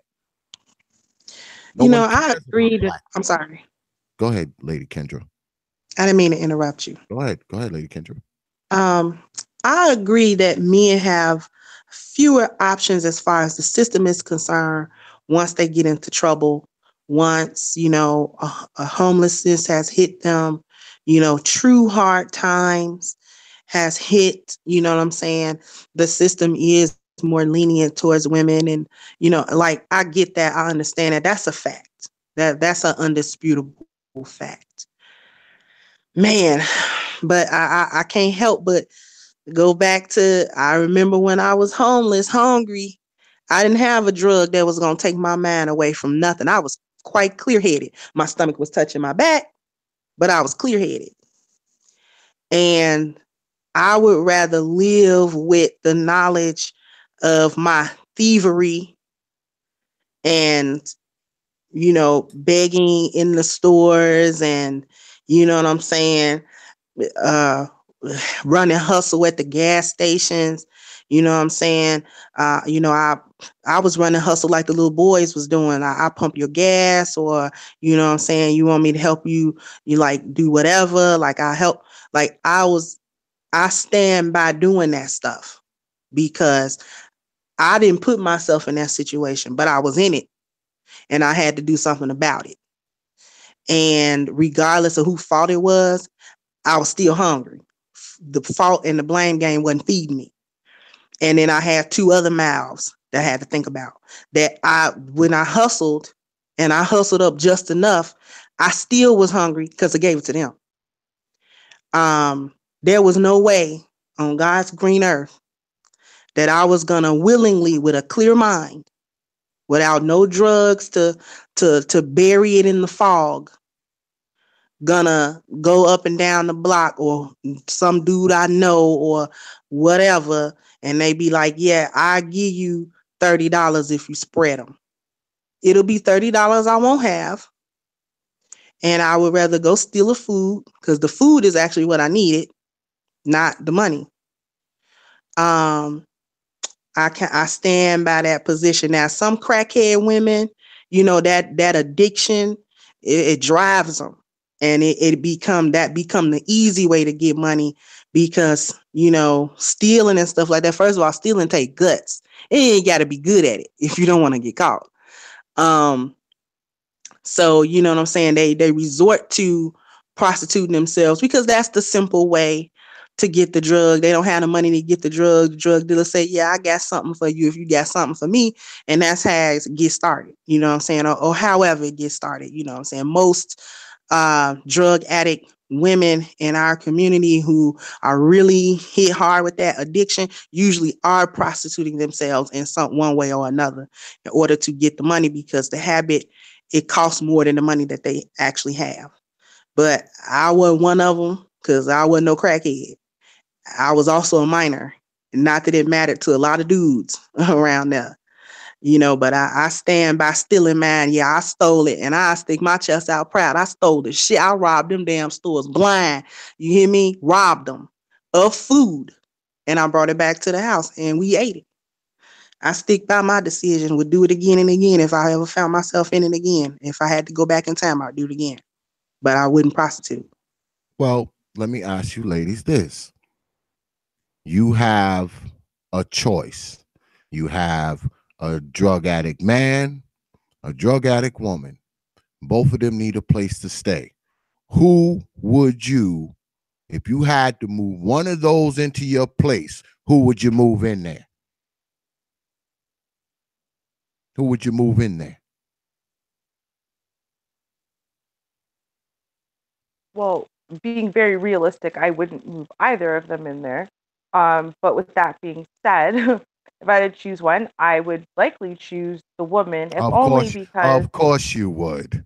if only because at the end of the day, for me, going woman to woman, if she's a drug addict, that's why I would not move either of them in. I don't care. But if I don't like, if we're talking about people I don't know at all, and I had to move one of them into my house, obviously I would pick the one that I could take in a physical battle should anything happen, right? So I'm not going to pick a guy who obviously could overpower me. I don't know, he could kill me for my money, for my TVs, for my whatever, because they're drug addicts, which is again why I would never ever move them into my house to begin with. Now, with that being said, if it's someone I know, so if it's actually a human being I know and I've known drug addicts, I would prefer to move in out of all of the drug addicts I know, males over females. And the reason why is because women who are drug addicts, who you know are conniving, they're manipulative, they're deceptive, and they will do basically everything possible to try to fuck your shit up, all in their own benefit. And you won't necessarily see it coming until it already happened to you. Whereas in what I've found, at least with the drug addicts that I've encountered and I've helped out before, is that their shit rarely blows back on me. At least they've had that respect for me and for my home and for the fact that I'm helping them to not come and fuck me over. Now, that's just been my experience personally. So I can't say that that would apply to the overall majority. I just find that men who know you and you're helping them, there's an appreciation there because obviously, you know, their friends or other friends or family or whatever aren't helping them. So there's some type of appreciation there, some type of respect there, where I find that the women that I've known who are now addicted to drugs, they don't have that. Everything is about a game to try to get ahead. This is just my experience. Mm-hmm. If I'm being honest, I would say neither. I've known both crackheads, like crackheads of both genders, and Who's the worst? Who's the worst? oh god, it's hard to say because like one, so the male he stole my mom's car and a couple of TVs from the house, and the woman she tried to have sex with an underage cousin of mine. So, Wow. yeah, I don't trust neither one of them. Yeah, well, I might give them female a crack number. female crackheads are known to try to lick balls. They're known for that. Yeah, we had that conversation earlier. But yeah, I'd probably try to hook them up with like a church or something, like a place where they have a homeless shelter. But I wouldn't let either one of them live in my house. Sorry. Nah, can't no crackheads come live with me. I don't give a damn what your gender is. My patience for crackheads ran out in 1998. I don't Hmm. have no more. There is none. The dudes, they'll strong arm you or whatever, steal all your shit, and the bitch gonna set you up. She gonna set you up worse than the dude. All she gonna do come in the case and act like she's so meek and helpless. She gonna case your place. She gonna call her boy that's a crackhead too. They gonna come through and steal all your shit because she gonna stay there and learn your pattern and learn when you ain't there. That's Mm-hmm. all she gonna do. So she do the setup, and the dude, he ain't really got to do a setup because more than 9 times out of 10, he's strong enough to take me. I ain't even a crackhead. I'm gonna have an equalizer to do anything with him. So no, I call somebody for you, to try to help you and stuff, and I can give you equal help as far as that's concerned. We can call around and see can we get you in some type of rehab program, somebody running a program to get you some help. But live with me? Hell no. Neither of them. Neither. Really, neither. And I'm gonna take it from, I'm gonna just add a different perspective because the ladies already covered the other one so well. Just as a woman, Watching my grandmother. My mother was did crack, and my uncles are heroin addicts. Um, the way she treated, now my mom had already moved out. My mom been living on her own since she was like 19 when she went to the Air Force, 18 or whatever.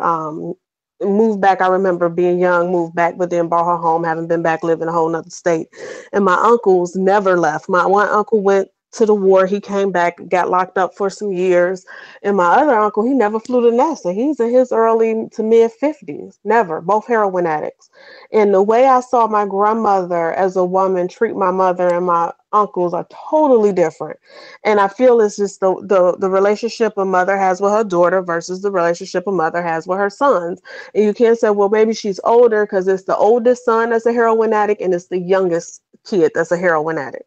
And my mother is in the middle in terms of age. She has 5 children.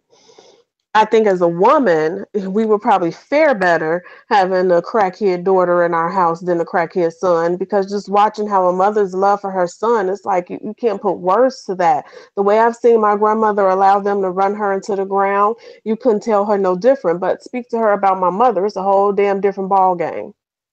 um and having my own daughter who's in her 20s, I know our relationship is just different than what I have with my younger sons. Of course, you factor in age, when I had her, and all those other things, but it's just different.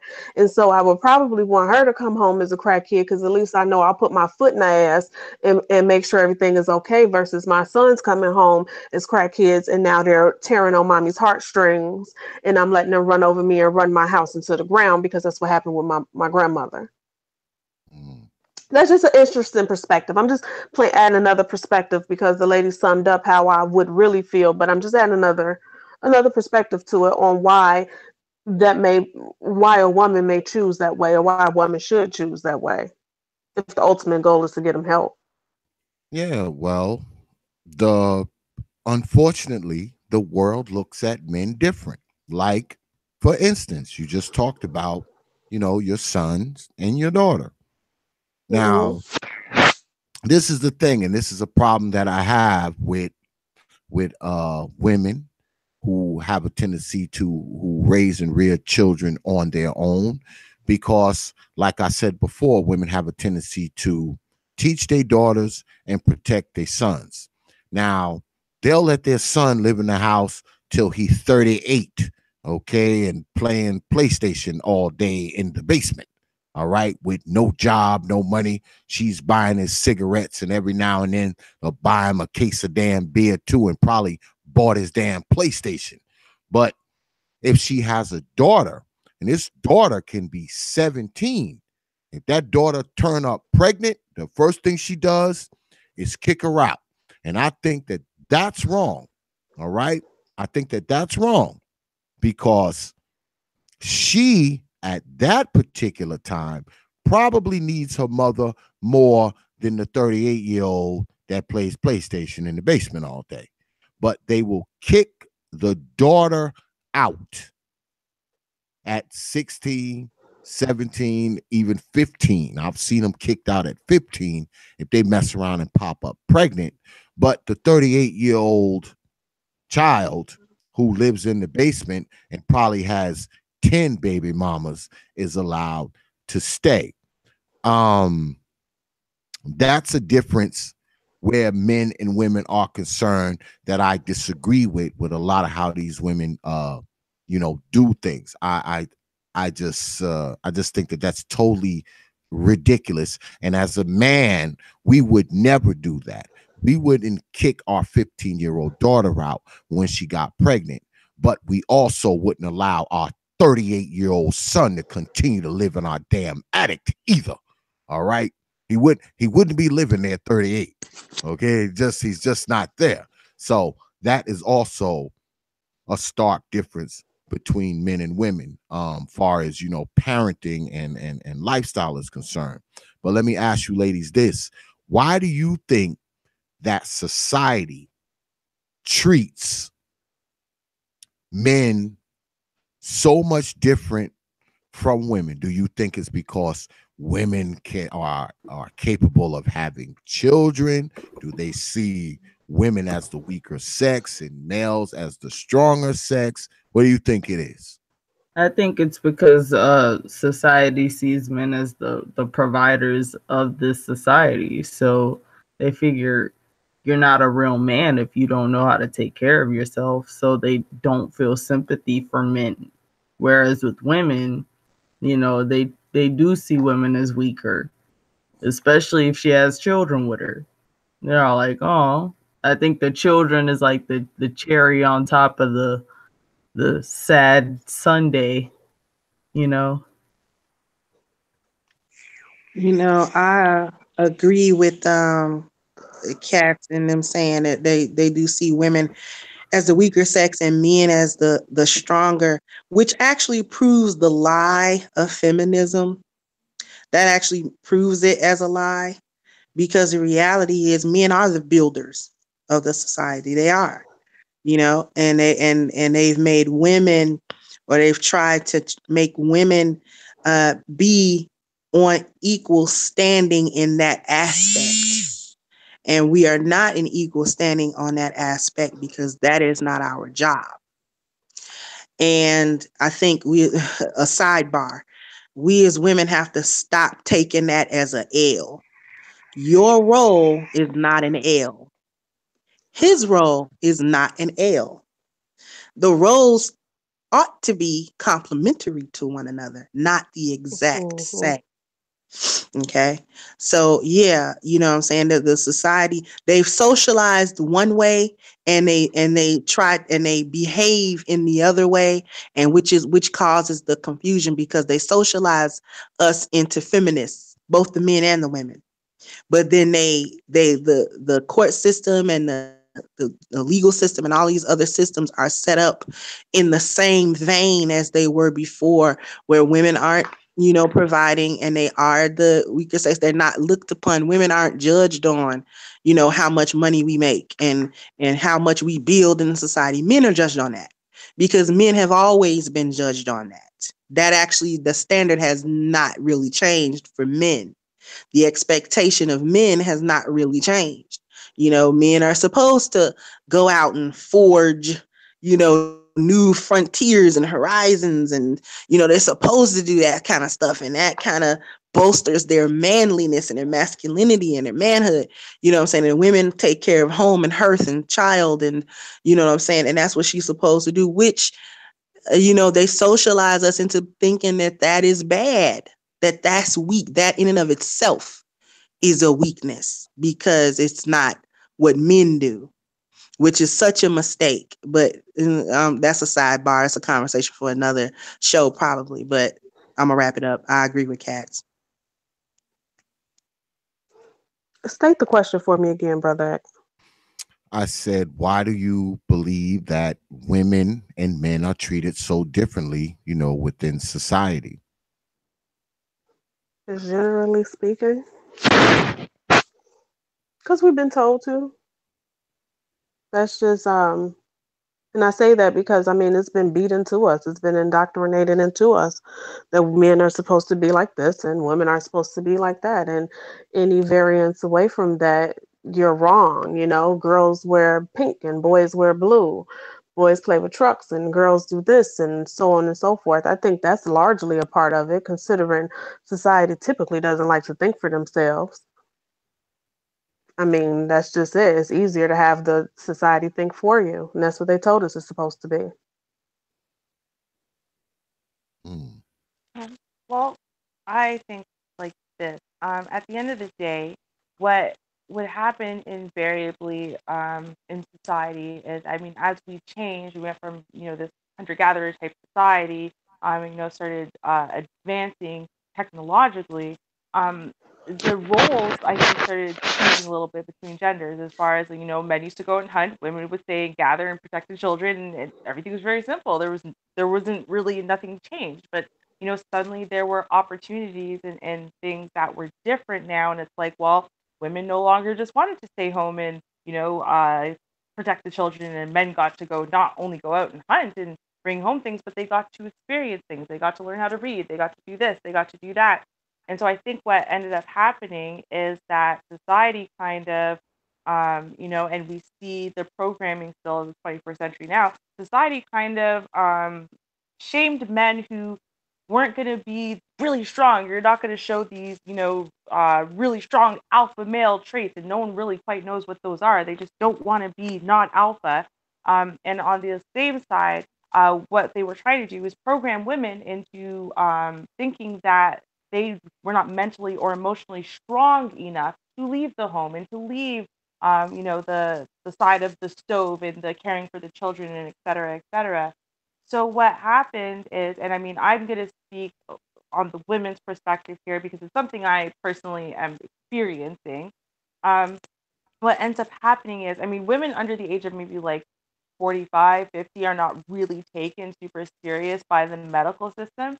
And the reason why, I mean, our medical system has it basically programmed in everything that was wrong with women, psychologically, physically, whatever, under the age of menopause was related to the fact that, do they have children? No, well, they should have children. Oh, when was the last time they had a children?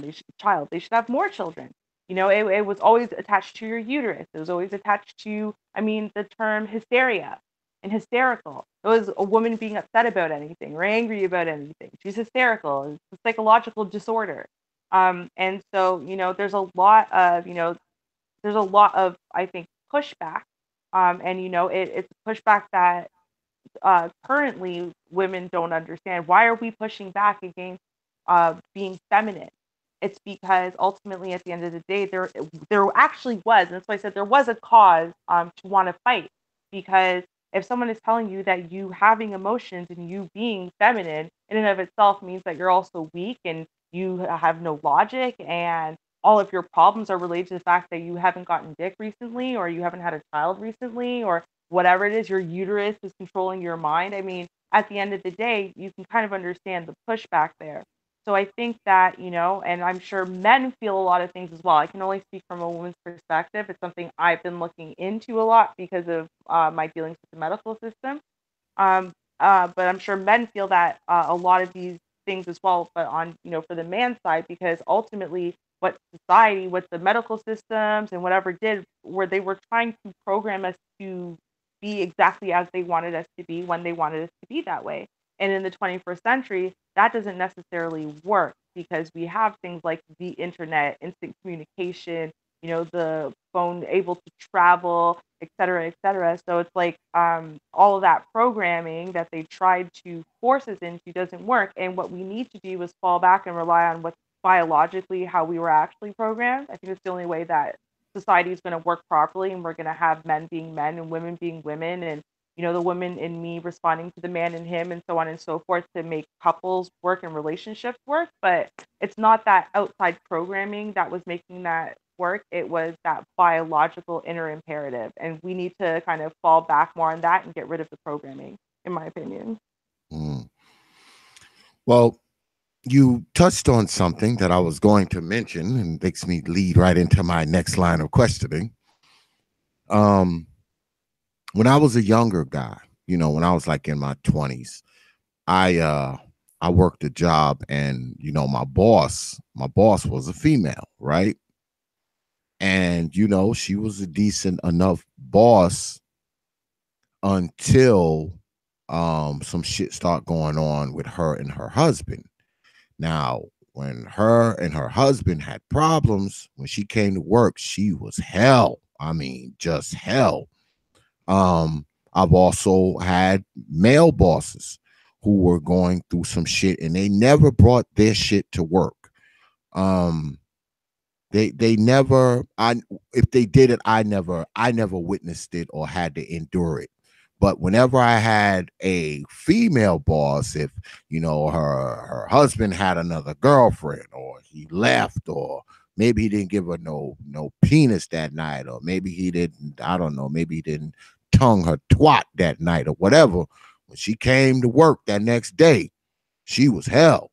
So that's another difference between men and women. If we're having problems at home, we usually go to work to kind of get away from the problem. We will leave from home and we go to work and we get into our work, and that kind of takes us out. That takes us out of the mind frame of whatever the problem is at the house. Women are different. If something's going on with them and their man, they will bring that shit to work with them. They'll bring that shit to work with them. That has been my experience. So, what do you ladies think? Do you think that that's true? Do you I think that disagree. women bring their No, problems with them to work? I disagree that a blanket statement can be made about such a topic. Mm-hmm. Um, Simply because myself personally, I'm not that type of person. I check, but I'm a sales rep in nature. That's what I do. That's who I am, a strategist. We're taught, we turn emotions off when you get into sales and marketing. We don't have room for that. So I've always been taught to check my emotions at the door and pick them back up on my way out the door. That's the same thing conversely coming into my home. I check my work at the door and pick it back up on my way out the door. You don't mix the two. To your point, though, a lot of women are like that, but I've also seen a lot of men like that too. In my, work experience in corporate America and the retail environment, everywhere I've worked, I've seen men bring that shit into work too.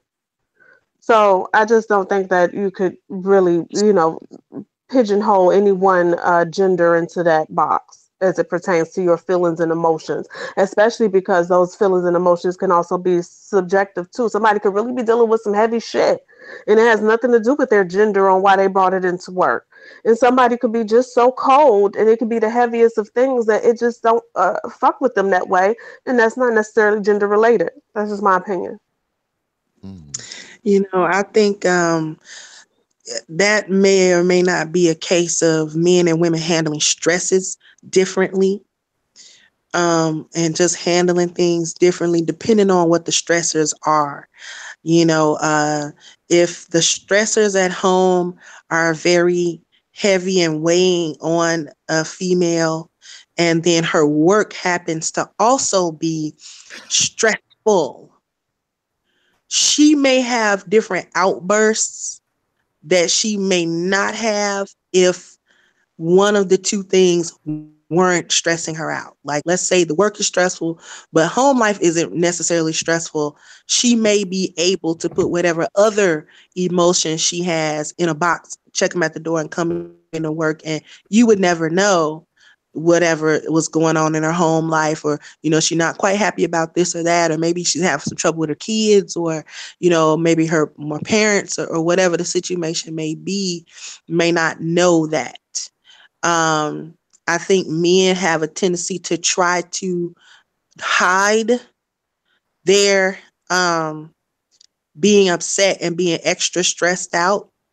Um, the way I've seen it play out in men is when they're really stressed out and they bring that stuff to work, they become very strict, real technical, and chew your ass That's out true. real quick. Like chew That's the true. shit out your ass.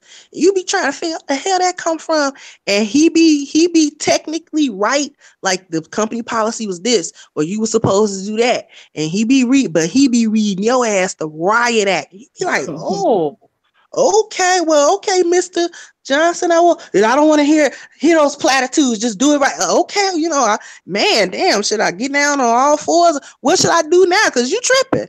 You know what I'm saying? And a female, you know what I'm saying? I've seen women do the same thing, get real technical, get real, you know what I'm saying, get real super extra bossy. Like you just real bitchy today, real bossy today.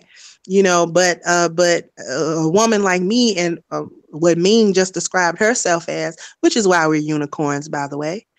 Um, Mm-hmm. I learned. I listen. So you're I was right. going through so much heavy shit at home when I was growing up.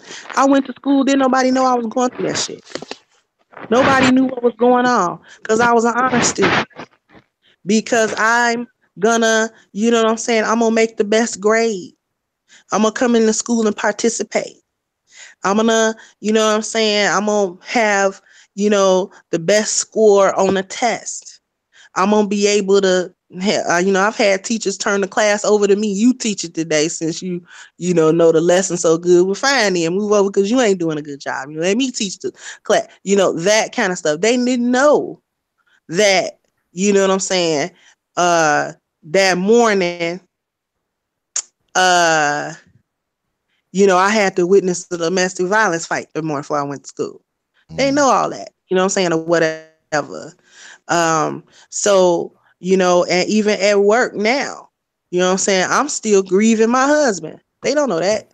You know what I'm saying? I talk on the phone to them customers, and hey, how you doing? You know what I'm saying? How's your day today? They don't know I'm going through that stuff. Because first of all, it ain't none of their business. That's number one. It's not their business. And number two, I don't want no damn pity. All right. Yeah, you can chalk that up to pride or something. Like, I don't want no pity and all that shit. You can save it.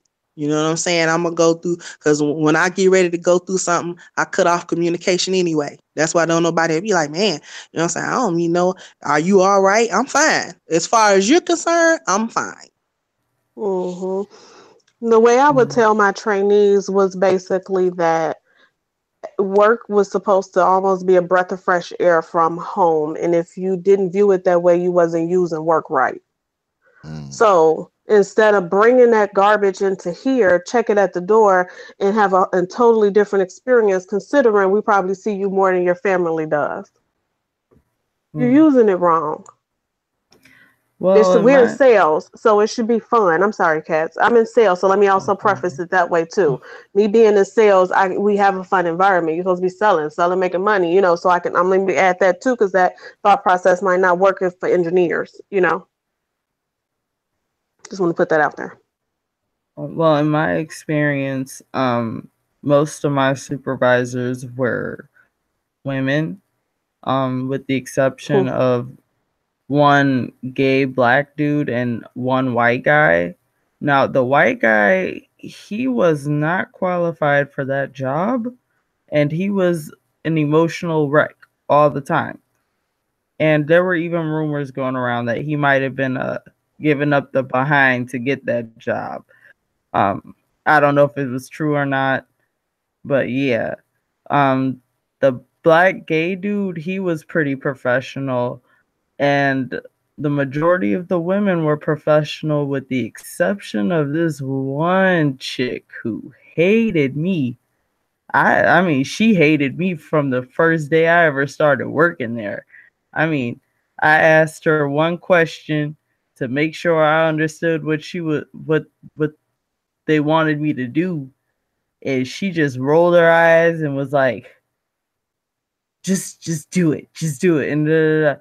And then I found out, yeah, she was going through a divorce, and she had 4 kids to look after, and I guess she was going through some drama with one of her sons, and yeah, she was taking that to work. But I was just like, I I don't know, man. She could have handled some of her stuff differently. Cause there were other people who were going through some drama, but they weren't acting like how she was acting. Like, she was damn near cussing people out, cussing customers out. Like, she almost cussed the customer out, and I'm like, that's not cool at all. You know what I mean? I know. Um, well, to me, I think it depends on the particular job. So, like, I find that in customer service, for example, it is actually more evident when a man has trouble at home, or trouble outside of the workplace, because again, this is just my experience. Men tend to close off and close down when they're having those problems. They don't really want to talk about them. They don't want them to show. But because you're in customer service, you always got to do it with a smile and be friendly and whatever. And with them closing their emotions off, they end up kind of more coming off as assholes. And they do that with their coworkers and with customers and whatever. And it's because, they have issues at home. Whereas I find that in that customer service kind of setting, I didn't really find the same issue with the women. Now, with that being said, I do think that in some cases, like when it came down to more technical jobs that we had, like say for example, working at the passport office, um, you would find that women tended to show their emotions a lot more, and it seemed to impact them at work. a lot more than it did men. But that again, it was more in because it was little technical things, and they're so emotionally upset, like they don't want to deal with these little technical things. They're getting frustrated really quickly and easily and stuff like that. Whereas in men, you found that they actually more would just hunker down, and if anything, their work got more efficient. So I think it depends on the type of work that they're doing. Obviously, to some extent, it depends on the woman that we're talking about in general. Because I mean, I walk around and the whole world doesn't think there's anything wrong with me ever. Because in general, that's the way I am. I don't have problems. Of course, I could be living with the worst problems, but if you see me, I have no problems at all. That's just kind of the way that I handle things. As Kendra said, we're unicorns, so but like for me to go into work, like I could be having the worst problems at home right now, but I'm gonna sit here on the stream and I'm gonna talk about everything like everything's normal because that's just the way I am. Like I don't want to get into my personal mess and my personal problems. I get really quiet about my issues or when I'm angry or sad or upset or anything like that. I get very quiet and I compartmentalize really well. So that goes into another section somewhere. And after I've handled it, after I've dealt with it, after I'm already calm about it, then I can talk about it. Then I'll want to maybe share it with someone. But in the moment, in the heat of moment, like I'm not the one who you'll know that I have problems because I'm acting differently today, because I won't at all. Hmm. I'm looking up in the chat room here, and Linda Anderson, who I unblocked you, lady. I unblocked you because you were blocked. I unblocked you and come into the chat room and you starting shit. You see how that shit is? I mean, I believe in second chances. I do. And I know that you were a subscriber and follower of mine for a time. And I thought maybe, you deserved a second chance to be allowed to be in my chat room. But you are proving yourself not to be that. Um, I don't know why you're doing what you're doing, but you need to stop it because the next time you get blocked, you won't be back in my chat room again ever. Just fair warning. I mean, because I did unblock you. Okay. I unblocked a few people. Okay. I unblocked a few people. So, I mean, just knock it off. I try to be lenient with this chat shit. I do. But my moderators know that they are to chop off heads of all people saying dumb shit. So I allow them to do so. Don't get yourself blocked again if you want to be able to speak in the chat room. And yeah, let's get those likes up, y'all. Let's get those numbers. Let's get those numbers up down there. All right. And if you can be so kind, hit these links over here, if you can see them. If someone would be so kind to put the PayPal and the Streamlabs links up. Dark Man Jeff was saying that the link wasn't working. They are, because a couple donations did come in. So let me see. Yeah, well, quite a few. It's appreciated, folks.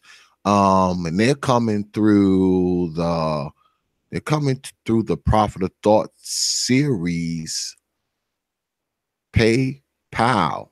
So you might want to go there. Let me see. The Streamlabs seems to be working too because the donation did come through there. So if you want to donate and you having problems with the links, because y'all know, over here at TPOT, we have Ghetto Ghost. So it may be some Ghetto Ghost in the system. So going over to the main page and look right there in the right-hand corner, right up under the channel art. And there are actually 3 links there. Prophetic Donations is there. Donate to TPOTS is there. And also the Streamlabs link is there as well if you are encountering problems, because I don't want you not being able to hit the link to not be able to give money. That's a stupid reason for me not to receive a donation.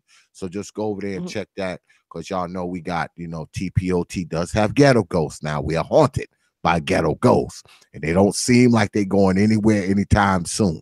So if you have a problem with the link, just go ahead, because I have those exact links right on the main page, right there in the, right hand corner, underneath the channel art. You'll see donate to TPOTS. You'll see prophetic donations, and you'll also see the Streamlabs link right next to the Twitter page and the website page. So if you're having problems, just go there. And I apologize for that. You wanna give the channel some money. I appreciate you wanting to do that. So I apologize for you having problems for trying to donate a few coins to the bucket. It is greatly appreciated. I got quite a few donations tonight. I will go through them all probably in the morning. And like I always do, some of you return, because some of you are return donators. You donate to me regularly. You know who you are. Um, you know that I will write you an email, personal email, where I thank you and talk shit to you at the same time. So when I go through them tomorrow in the morning, you're gonna hear something for old X. And like I said, it is greatly appreciated, folks. Um, we almost coming to the end of the show, so let me just get one more question in here before I let you ladies go. When you talk about men and women, and you as women, who would you rather have as a friend? Man, woman, who's more trustworthy? Dudes. I've always been friends with dudes. I do not be rocking with females like that. Like she gotta prove herself not on that flim flam. Cause if she on flim flam, me and her not gonna rock. And she can't be like one of them women that be in super duper in her feelings all the time. Cause she not gonna like me. Cause I say stuff too blunt, and she not gonna like it. So I have very few female friends. Okay. But growing up and I prefer dudes because dudes was real straightforward. Sometimes to the point where they hurt your feelings. But besides all that, they just real straightforward. And when they decide to be your friend, they just decide to be your friend. It ain't really nothing in it. As long as you cool and you can hang, then it's that's all it is to it. They don't want nothing else. They just want to chill. Yeah, I have mostly guy friends too. So, dudes. I have both. I'm a guy's girl. I always have a good male friend. My last good male friend turned into my husband. And I'm also in a sorority, and so I know how to play well with girls too. So I'm kind of in the middle. I have good male friends and good girlfriends, and they've both been um, loyal, but I would have to say the men have been way more loyal than the girls. I mean, but that's just stuff the girls kind of go through with the gossip and the all that other type of crap. But I'm in the middle. I have girlfriends and guy friends.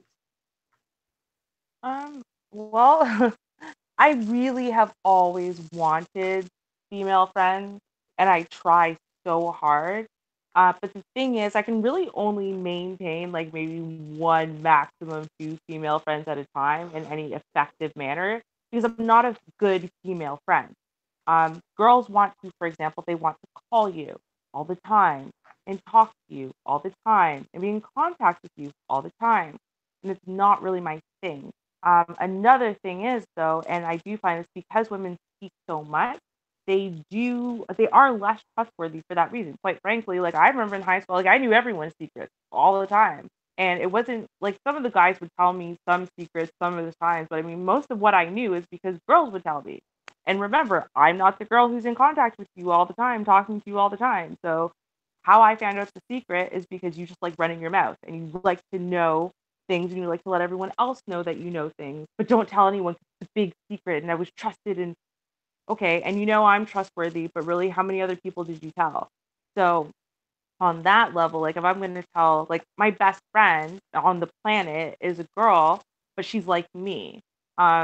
So like in that way, it's kind of like, I mean, she's more girly than me, and I think that's why I always wanted female friends. I wanted to be part of them. I just didn't know how to be like them, or share their interests or whatever. But I wanted to model myself after them.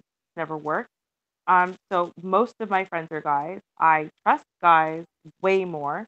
I trust their input way more and their feedback way more and their advice way more.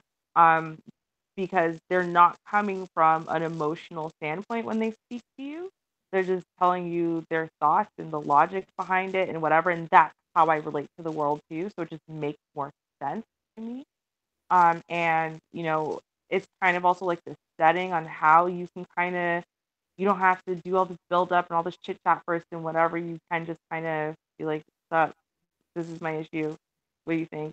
And that's it. And like, I don't know, like I just kind of always, we've just always been on a better vibe that way. Like, as far as like we text each other or call each other to meet up. Like, do you want to do this?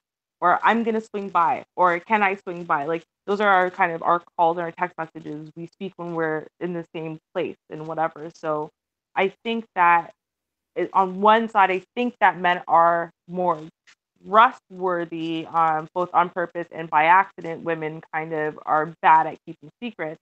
But I also think that it's about, you trust people when you just have a commonality with them. You have that vibe with them and you have that bond with them. And so, that bond is unbreakable. And I've just been able to develop that with more men than women. So I'm going to have to say men. I would rather be friends with on a whole. Okay. Now, I want to say this before we get out of here. And you ladies put up a good show tonight, because I know I asked some tough questions and I know I say some messed up shit. But you ladies have been around me. You have been on this platform with me for a while. So I don't think anything that comes out of my mouth surprises you at this point. And it comes from a good place, so you get a pass. Okay. This Yeah, time, this time. because This time, right? how long have you ladies, but how long have y'all been part of TPOT now? How long has it been? It's been a few months. It's been some months. Probably We what, say 5 weeks. months? No, it's been some Has it been that months. long? It's Yeah, been it's about months. 5 months, I think. Like maybe Yes, like because November-ish, maybe. yes, that's right. We got together in November. It's been some Mhm. months. Oh wow. Lady Ming said weeks, boy. I'm telling I'm you. like 8 weeks. Like damn. Where Okay. have you been?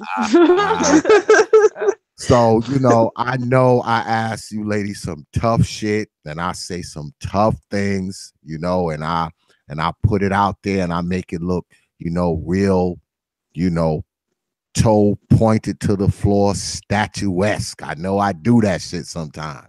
So, I appreciate y'all. Y'all always lay down a good show. I mean, y'all are very exceptional. Ergo the name unicorns. But I'm gonna say this before we get out of here.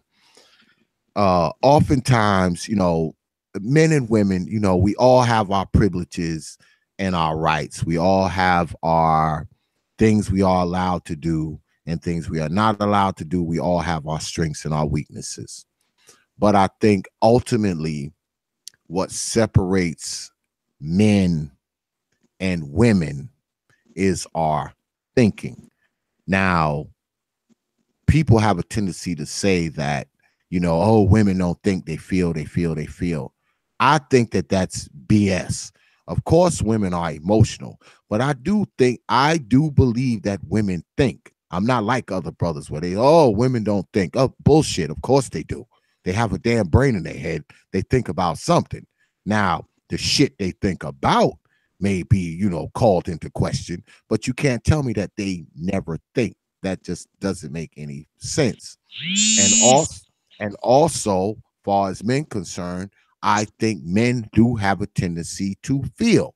Now, some men who feel too much would probably be more geared towards the effeminate kind of thing. But I do believe that men feel. Most men don't feel that much, but I do believe that we feel certain things.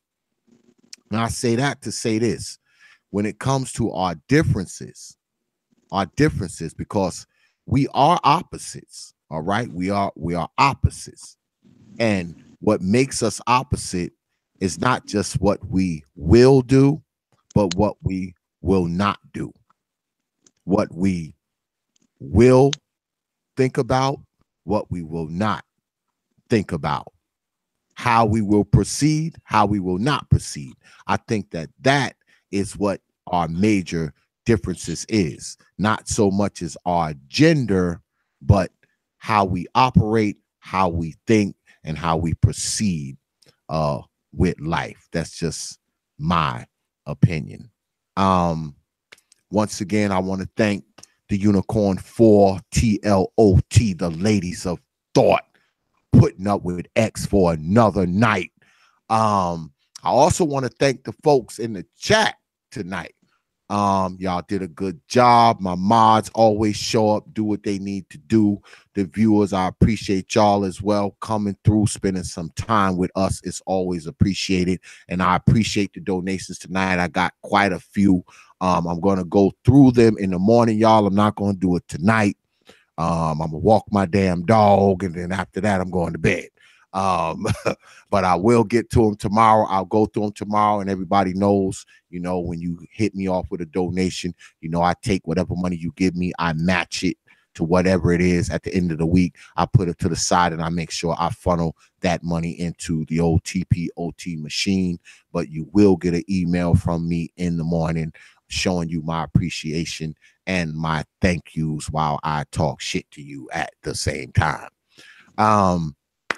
Make sure you tune in up in here next week, because next week the Unicorn 4 will be back with another show, same time, 9:30 p.m. Eastern, right here on the old T.P.O.T YouTube page. And make sure you share this video, subscribe to this here channel right here, hit the like button, subscribe, and if you're feeling generous at the end of the show, put a few coins in the bucket, one of these Streamlab or PayPal links that'll be coming up pretty soon. And make sure you stop by the Prophet of Thought Series Facebook page. That's Prophet of Thought Series at Facebook. That's the main page. Get on up there, follow that page, like it, watch the stuff. You'll always catch some of our links, old videos. You can also go into some of my old Nubia Hood radio archives as well. And make sure you stop by the T.P.O.T bandwagon page. Send a friend request through that. Guess what? You'll get one right back. It will get accepted just like that. As long as you don't got no naked pictures or nothing like that on there, we don't have a problem accepting you as a friend. And make sure you stop by the T.P.O.T, the Prophet of Thought Series fan group page. Come through there, request to be a member. There's always some good shit there. You can always find some of my stuff there. Plus, other stuff gets posted there besides my stuff. There's always some good stuff on the old Prophet of Thought Series fan group page. Make sure you check us out on WhatsApp and Instagram. That's Prophet of Thought at Instagram. And we have a Twitter as well. It's at T.P.O.T Media on Twitter. That's at T.P.O.T Media on Twitter. Follow us on Twitter, or I'll haunt you in your damn sleep. And we also have a website. The website is www.don'teventryi.wikifoundry.com. That's www.don'teventryi.wikifoundry.com. Go there. I just updated the photo. You will actually see the new photo, and you will see the Unicorn 4 there as well. Didn't know that, did y'all? Yeah, so make sure you stop by, check that out. Pretty soon I'm going to be uploading on the site. I'm going to be adding pages. I'm going to add a page for every single one of the unicorns, and I'm going to have them send me some stuff, and you'll be able to go up there, read about them. They'll also be able to open the page and link other things to it, their own content that they have on their channels and so on and so forth as well. So I need the unicorns to go to the site, request to be a member so I can unlock it for you so you can activate your page. I can make it so that, you know, you can link it to your Facebook, to your YouTube. You'll be able to add threads, add links, add photos, add bios, add all that kind of stuff. That's coming soon, like within the next week, because I have been working on the site, and I try to be a man of my word, and I got y'all in the mix, and you will see yourself there if you happen to stop by.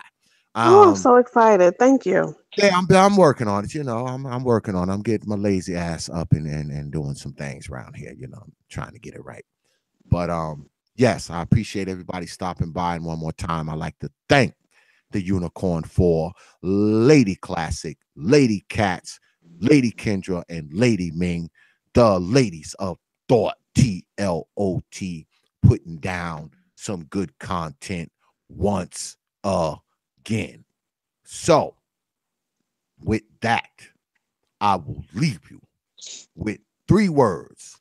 Like I always do, open your minds. And we out of here, y'all. Have a All good night, right. everybody. Good night, y'all. Good night.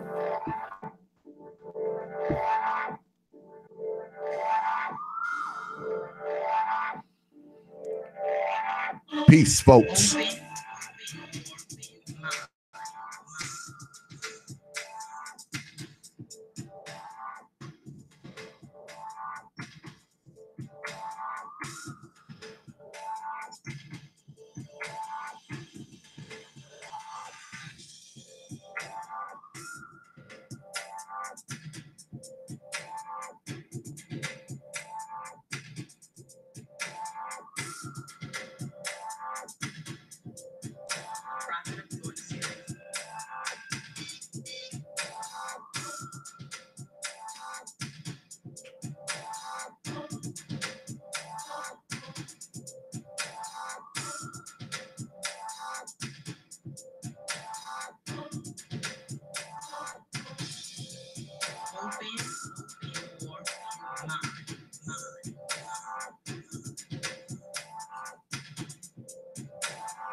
Only from T.L.O.T Media.